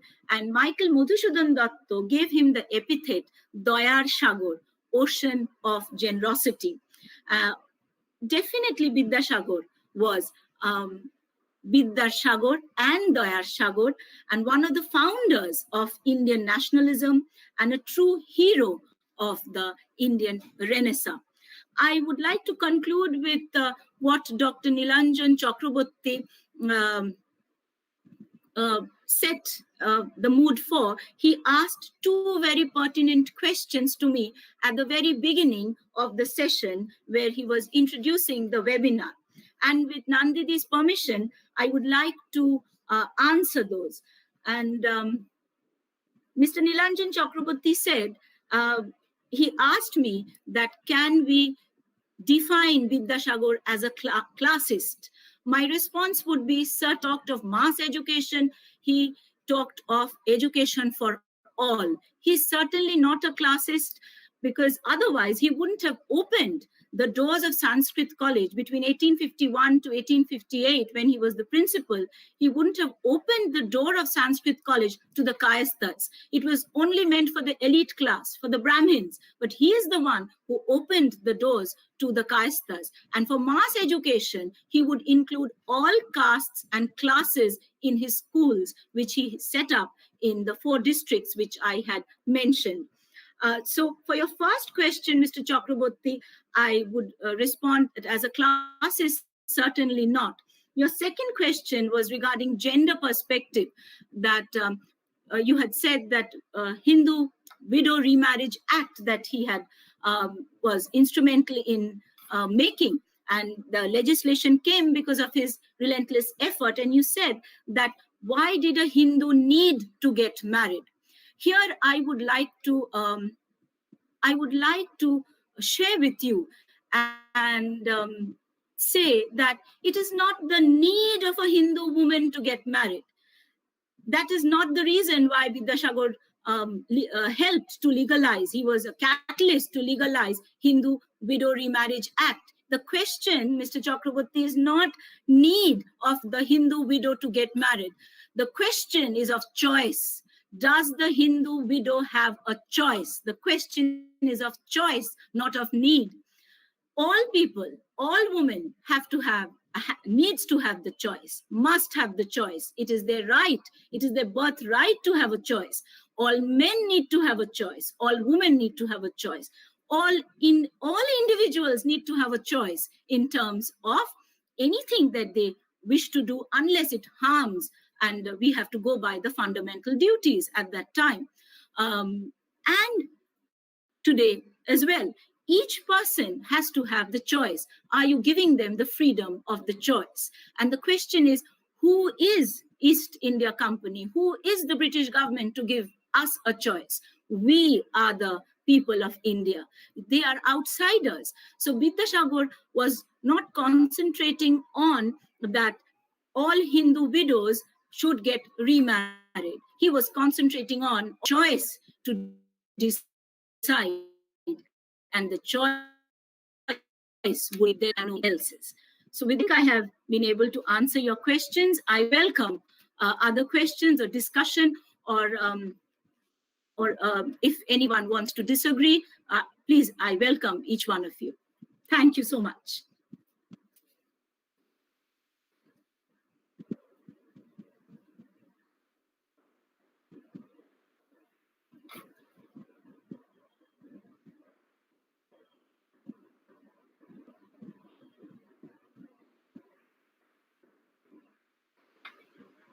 Hello, Dr. Sutobarai present?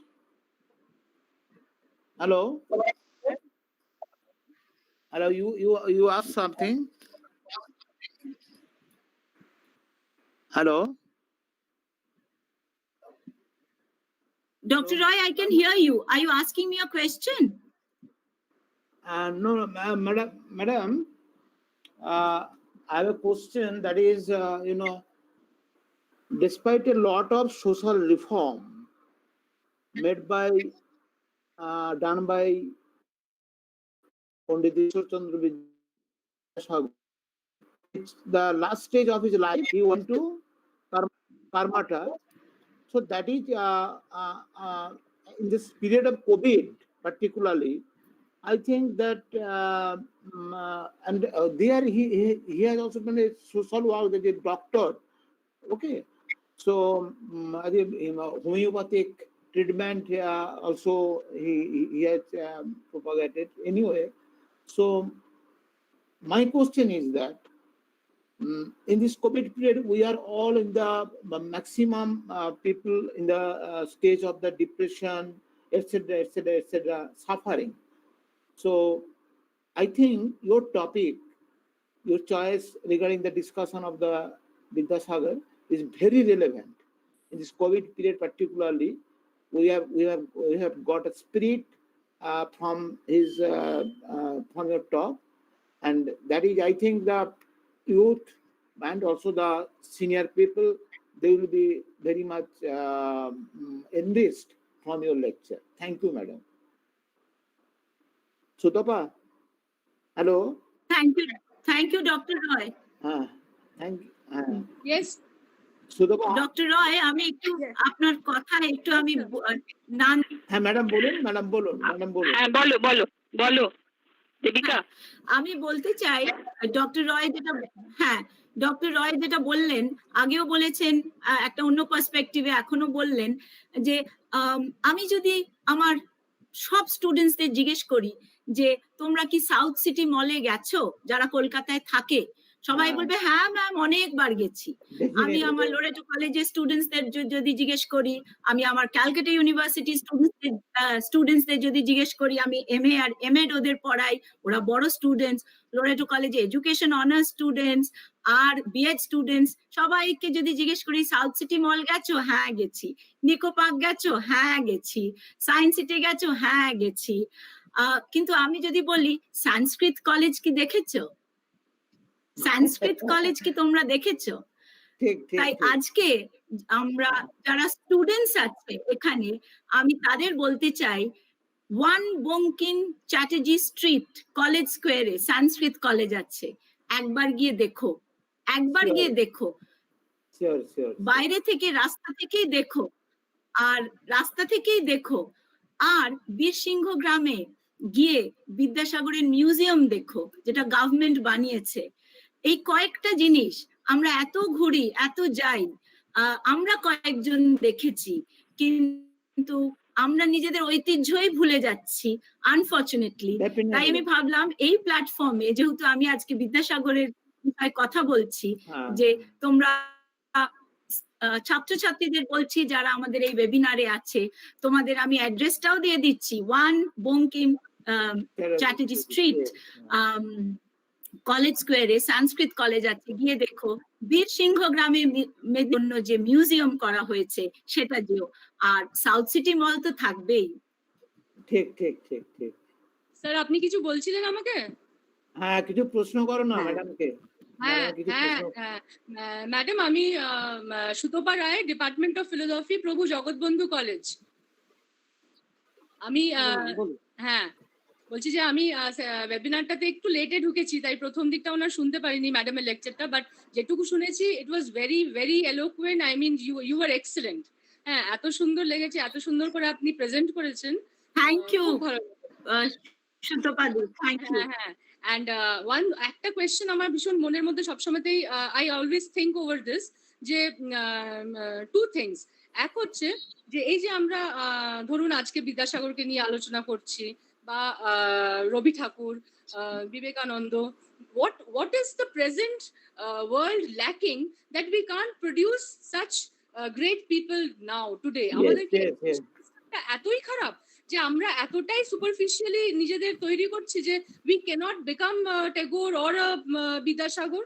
মানে কোথায় ল্যাকিংটা কোথায়? এটা আমার একটা ভীষণ ভাবে আমার নিজেকে, মানে I always contemplate on this. আর সেকেন্ড হচ্ছে যে সত্যি কি উইমেন এম্পাওয়ারমেন্ট হয়েছে? বিকজ একটা সামান্য লকডাউনেই আমরা দেখতে পাচ্ছি যে ডোমেস্টিক ভায়োলেন্স বেড়েছে। হ্যাঁ, ডোমেস্টিক ভায়োলেন্স অন উইমেন। তো সেই ক্ষেত্রে কতটা আমরা নিজেদের এম্পাওয়ার করেছি just because today we are educated? এটা I know this are very common questions, but anytime and every time I get the opportunity from people like you, I would intellectuals like you, I would like to know your opinion on this. Thank you, ma'am.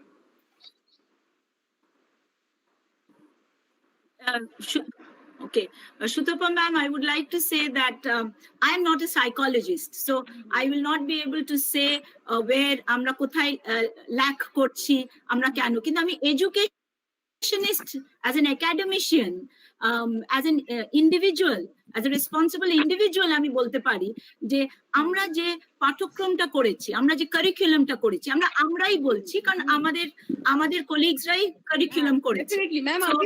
আমরা যে curriculum করেছি, বা আমরা যে national policy on education আমরা করেছি, সেখানে আমরা সাবজেক্ট পড়াচ্ছি, মানুষ হতে পড়াচ্ছি না। ঠিক, আমরা ইংলিশ, বাংলা, অঙ্ক, ইতিহাস, ভূগোল, সায়েন্স এগুলো পড়াচ্ছি, আমরা মানুষ হতে পড়াচ্ছি না। আর মরাল ক্লাসটা খেলার ক্লাস হয়ে গেছে।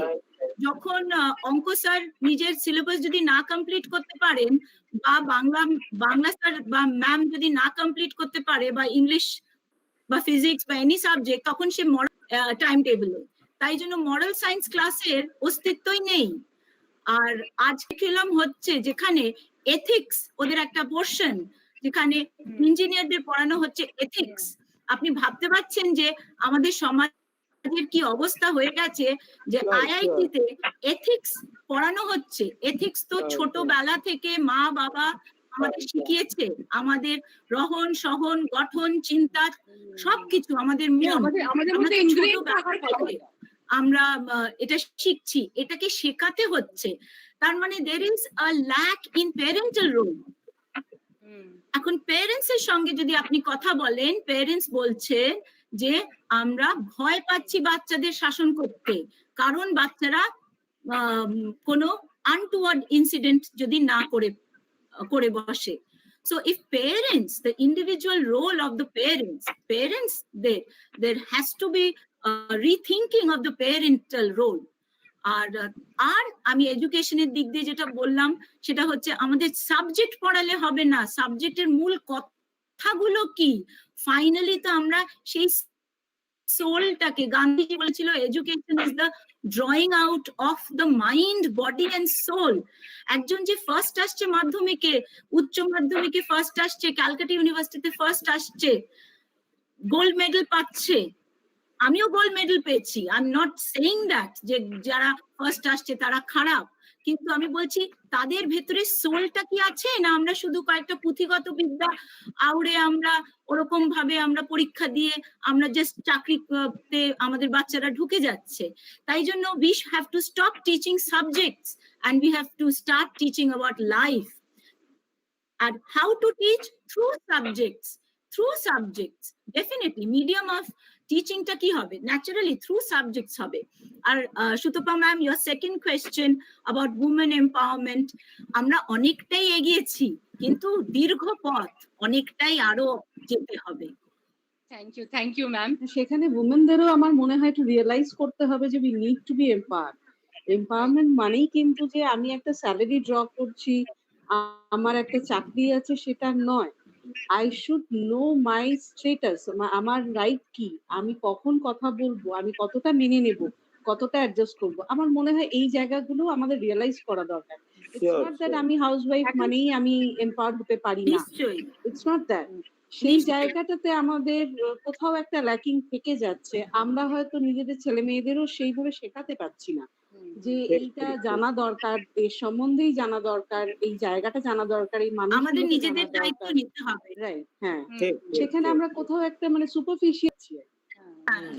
অ্যাকচুয়ালি আমি এটা রিয়েলাইজ করেছি ম্যাম, যে যখন আমরা ইন্ডিভিজুয়ালি কারোর সাথে কথা বলছি, like for example I am having a deliberation with you right now, হ্যাঁ, আমরা কিন্তু সবাই রিয়েলাইজ করছি যে আমরা মানুষ হতে পারছি না বা মানুষ তৈরি করতে পারছি না, আমাদের এডুকেশন সিস্টেমটাই এমন। কিন্তু কালেকটিভলি তো একটা ডিসিশন কোথাও, because every one of us, each of us realise where the problem lies, but we don't know how and when to address the problem. That is the problem I feel, যে আমরা জানি না যে এটা কিভাবে আসবে, collectively এটা কিভাবে এটা ইমপ্লিমেন্টেড হবে আর কি। হ্যাঁ, thank you ma'am, thank you so much, thank you sir. True, government forum, academic councils, medical council, psychological council, তাদের করতে হবে, যেখানে অর্গানাইজেশন, ডিফারেন্ট পলিসি মেকিং এর জায়গাগুলোতে তাদের নিজেদের কাজগুলো ঠিক করে করতে হবে, তাদের নিজের কাজগুলো ঠিক করে করতে হবে। আর আমায় নিজের কাজটা ঠিক করে করতে হবে, আমার পরিবারের যাতে আমি ঠিক করে মানে এই যে ছেলে মেয়েদের মানুষ করতে পারি, এখন যেটা বা দেখতে আমি পাই, ঠিক মেসেজ দিতে পারি আমি যাদের সঙ্গে ইন্টারঅ্যাকশন করছি। আমরা ধরুন টিচার হয়েছি, আমরা একাডেমিক্সে আসতে চেয়েছি, আমরা চেয়েছি এই প্রফেশনটাকে, কেন কি আমরা পড়াতে ভালোবাসি বা এই জায়গাটা আসতে চেয়েছি। কিন্তু এটাকে যদি শুধু একটা জব হিসেবে নিয়ে নিই, আমি যাব, আমাকে বলা হয়েছে আমার 5 ঘন্টা থাকতে হবে, আমি অ্যারাইভাল ডিপার্চার মেনটেন করলাম, আমি আমার চাকরি করলাম, মানে জবটা করলাম, চলে এলাম। একজন টিচারের কিন্তু সেটা করার কথা না। একজন টিচার যখন টিচার হচ্ছে, তাকে কিন্তু apart from his or her job, মানে স্টুডেন্টের মানসিক অবস্থা কেমন, সে কেন অ্যাটেনশন দিচ্ছে না, এগুলো আমরা যেটা শিখে এসেছি আর কি, যে না এগুলোর উপরেও অ্যাটেনশন দিতে হয়। কোথাও মনে হয় অল্প অল্প করেও যদি আমরা নিজেরা ইন্ডিভিজুয়ালি একটু একটু চেষ্টা করি, পলিসি মেকিং এ তো আমরা সবাই পৌঁছাতে পারি না, সেটা যেমন একটা জায়গা, কিন্তু আমার মনে হয় we should do our best, মানে আমার যতটা প্রভিশন আছে, আমি যতটা করতে পারছি, সেই জায়গাটার মধ্যে আমি যতটা দিতে পারি, মানে অ্যাজ টিচার্স, অ্যাজ একাডেমিশিয়ানস আমাদের যতটা দেওয়া যায়, এটা আমার মনে হয় একটা জায়গায় আসা উচিত। হ্যাঁ ম্যাম, অর্পিতা ম্যাম, আমি আপনার top bottom and bottom top দুটোই ইম্পর্টেন্ট আর কি। হ্যাঁ দেবিকা ম্যাম কিছু। অর্পিতা ম্যাম, আপনার সঙ্গে আমি একদম সহমত। আর আপনি কি আমায় শুনতে পাচ্ছেন? হ্যাঁ হ্যাঁ শুনতে পাচ্ছি, হ্যাঁ হ্যাঁ আমি শুনতে পাচ্ছি, আমি একদম পরিষ্কার শুনতে পাচ্ছি। আচ্ছা আচ্ছা, আমি আপনার কথা রেশ টেনেই বলছি যে আমি ভীষণ ইনভলভ, আপনি যেমন বললেন আমাদের সকলকে ইনভলভ হতে হবে স্টুডেন্টসদের Right. সঙ্গে, আমি ভীষণ involve, not only because I am the head of a department, খালি তার সেটার জন্য না, আমি প্রথম থেকেই অ্যাজ আ টিচার আমি ভীষণ ইনভলভ উইথ মাই স্টুডেন্টস, তাদের সমস্যা, তাদের প্রবলেমস। তা আমার সবসময় মনে হয়, যদিও I am not using the term loosely, যে সিম্পাথি থেকে এমপ্যাথি মোর ইম্পর্টেন্ট। আমায় বুঝতে হবে যে আমি ওর শুজে আছি, তাহলে ওর সেরকম একটা অ্যাডোলেসেন্ট মেয়ে বা একটা অ্যাডোলেসেন্ট ছেলে, কারণ আমরা তো ইউজুয়ালি কলেজ আপওয়ার্ডস এ পড়াচ্ছি, তাই জন্য আমার age group of students is that from 18 years old to maybe 30s also, people join my course in B.Ed. কিন্তু MA তে আমার স্টুডেন্টস এর বা BA অনার্স এর স্টুডেন্টস এর তারা তো জাস্ট অ্যাডোলেসেন্ট, লেট অ্যাডোলেসেন্ট, তো তাদের সঙ্গে আমি ভীষণ ইনভলভ থাকি। আর ওরা নিজেরাই আসে ওদের সমস্যা নিয়ে, আমি তখন ওদের বলি যে কেন তোমাদের মনে হলো যে এই সমস্যাটা তোমরা আমার কাছে এসে বলবে, তখন ওরা বলে ম্যাম আপনার পড়ানো থেকে মনে হয় যে আপনি বুঝবেন। তাই জন্য স্টুডেন্টসরা কিন্তু ভীষণ বোঝে যে কারা পড়াচ্ছে অ্যাজ আ জব আর কারা পড়াচ্ছে সত্যি একটা জেনারেশনকে মোল্ড করার জন্য। তাই জন্য আর খারাপ লাগে যখন কয়েকজন আমায় বলেছে যে এত ইনভলভড হয়ে স্টুডেন্টসদের সমস্যা নিয়ে এত ইনভলভড হবার কোনো প্রয়োজন নেই, তখন কষ্ট লাগে যে এরকম মানসিকতাও আছে। হ্যাঁ, সেগুলো দেখছি আমরা, সে তো থাকবেই। তবে হ্যাঁ, এটাও ঠিক যে আমরা মানে সঙ্গেও অনেকজনকে পাই, একসঙ্গে চলার মতো অনেকজনকে পাই, আরো এগিয়ে আসতে হবে, সবাইকেই ওরকম ভাবেই এগোতে হবে যে না আমরা এই প্রফেশনটাকে একটা ভালোবাসার জায়গায় নিয়ে যাব, মানে আমি ভালোবেসে স্টুডেন্টদেরকে নিয়ে তাদের শেখানো, তাদের করা, সেগুলো করতে হবে। সেটাই। As parents also আমার মনে হয় সেটা দরকার। আমার মনে হয় যে we have to inspire each other, ma'am. Exactly স্টুডেন্টসদের তরফ থেকে কোনো কোয়েশ্চেন যদি থাকে, আই ওয়েলকাম স্টুডেন্টস। আসলে ইউটিউব লিংকটা যার কাছে আছে, পার্থর কথা আমরা শুনতে পাচ্ছি না। হ্যাঁ, তো আমার কাছে যেটুকু ছিল আমি দিলাম। তো একটা প্রশ্ন আমি এখানে দেখতে পাচ্ছি হোয়াটসঅ্যাপ গ্রুপে, সেটা বলছেন যে সেটা হচ্ছে যে বিদ্যাসাগর মহাশয় তো ওমেন এম্পাওয়ারমেন্ট বা ওমেন আপলিফমেন্টের জন্য, তা সেই সময়ে ওনার সমসাময়িক বা ওনার পরে বিদ্যাসাগরের জন্য অনুপ্রাণিত হয়ে সেরকম কেউ উঠে এসেছেন কিনা, যিনি ওমেন এডুকেশন বা অন্যান্য ক্ষেত্রে অ্যাজ আ ওমেন উনি কাজ করেছেন, এরকম একটা প্রশ্ন দেখছি এখানে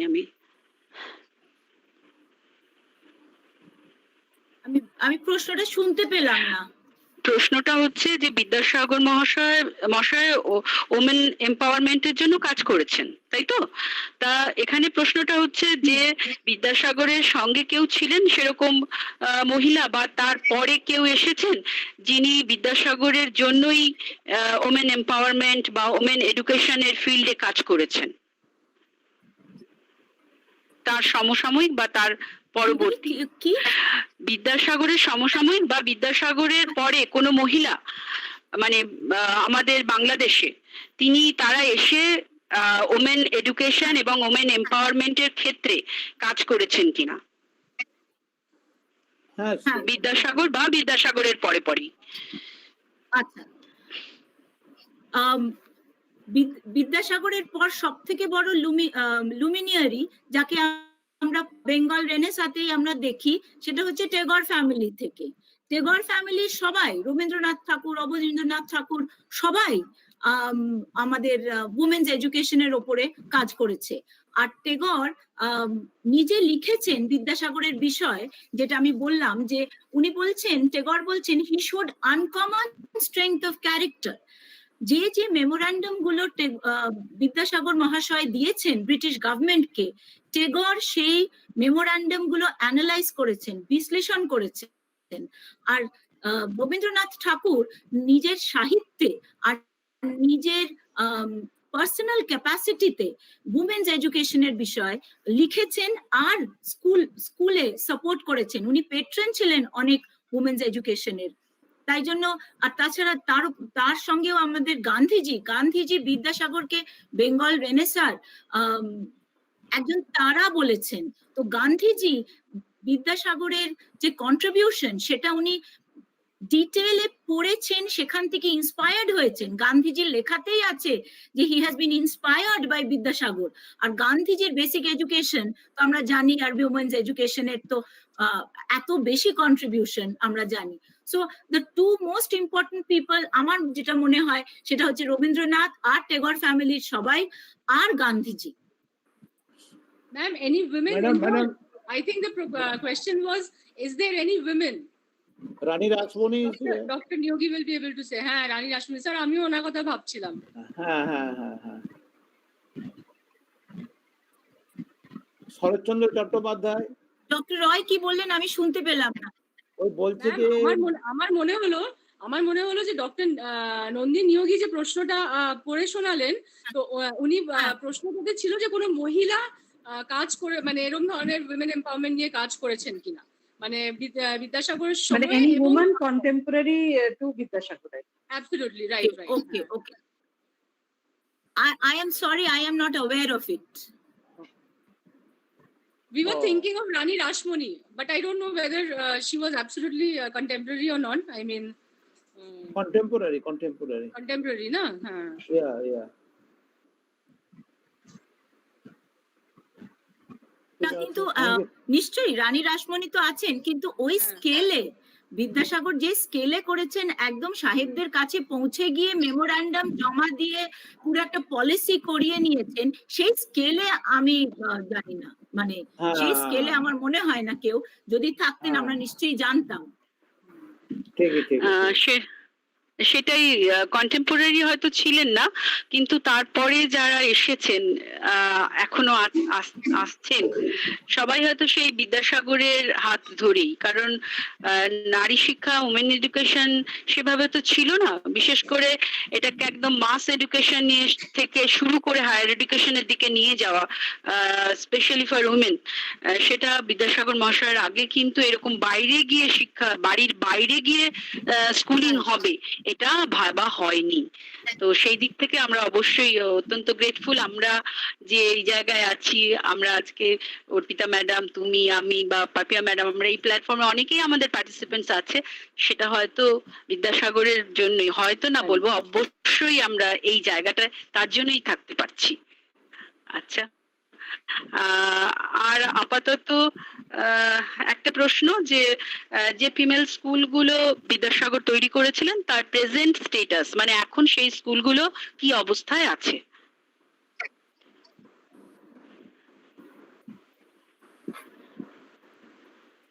আচ্ছা, মোস্ট অফ দ্য স্কুলস আর government schools, government aided schools. আচ্ছা, বেশিরভাগ স্কুলসই গভর্নমেন্ট এডেড স্কুলস। যেগুলো গ্রামে আছে সেগুলো অনেকগুলোই ভালো কোয়ালিটি আছে, কিন্তু অনেকগুলোতেই এডুকেশনাল কোয়ালিটি আরো ইমপ্রুভ করার দরকার। কিন্তু অনেকগুলো ভালো কোয়ালিটির স্কুল আমরা পেয়েছি। আমি নদিয়াতেও দেখেছি, আর আমি হুগলি ডিস্ট্রিক্টেও দেখেছি। ভালো গ্রামের যে ইনফ্রাস্ট্রাকচার যতটা সম্ভব সেখানে যেটা আছে বেশ ভালো, কিন্তু অনেক স্কুলগুলো অনেক ইমপ্রুভমেন্ট আরো বেশি দরকার, অনেক বেশি দরকার ইমপ্রুভমেন্ট সেগুলোর। I'm sorry to intrude because we have almost come to the end of our session. Before I propose the vote of thanks formally, is Nandidi there? Is she there?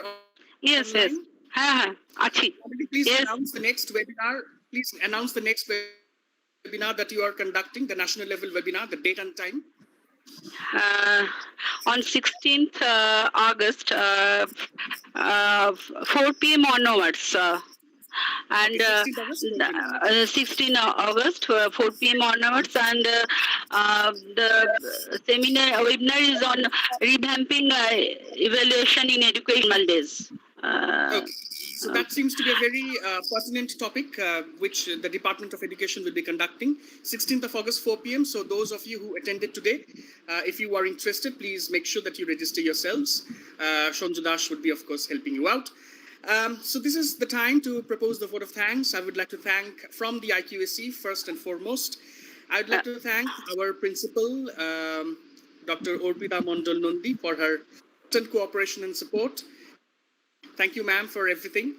I would also like to thank the head of the department, Dr. Nandini Yogi, for her tireless effort. Partho Dash, who unfortunately couldn't join us adequately because of technical glitches. These things keep on happening.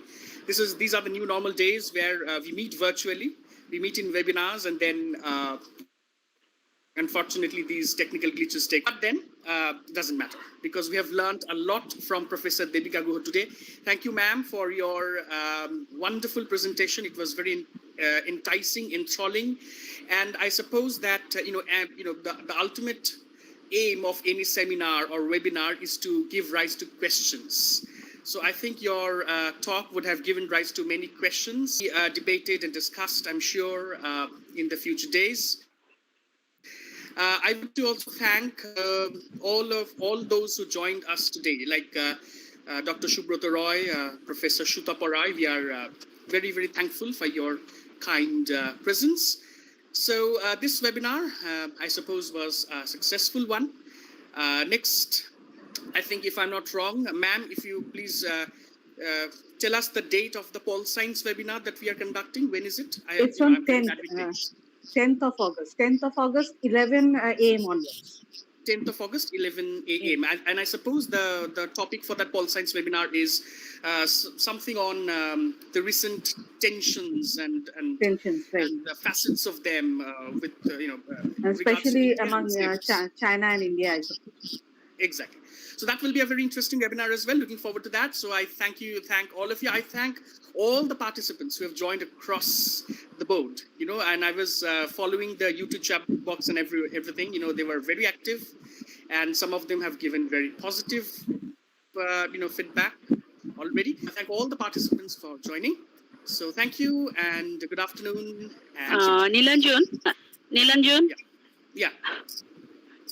Nilanjan, there are a lot of participants who are worried about getting their e-certificates. Please tell them about the e-certificate. Can you please come in that, because I don't have any idea on that. Shantu, please come in on that, about these certificates and all. Shanju, are you there? There is a... Shanju, তুমি কি আছো? I'm sure you are there.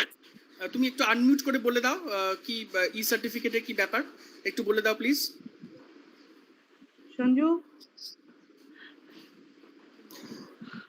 Okay, so I don't think he is listening to us.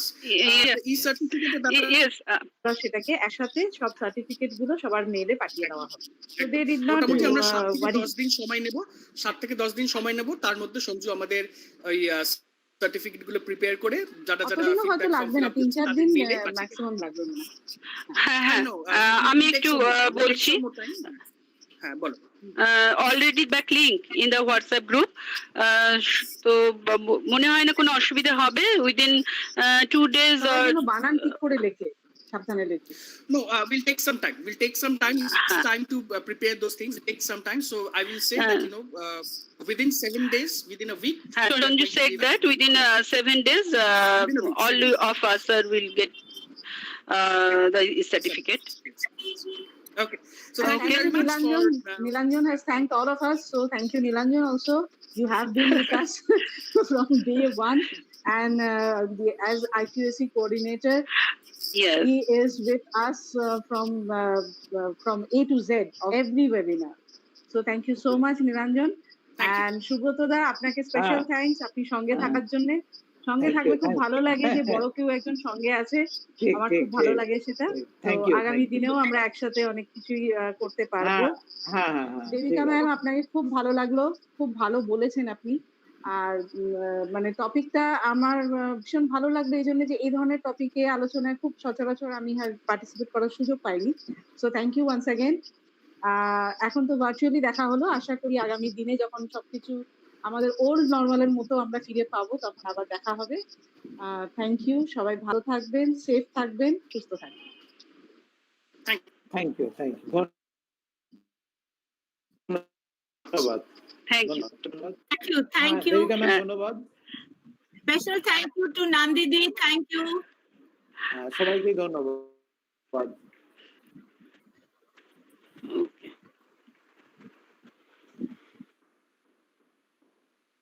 Thank you.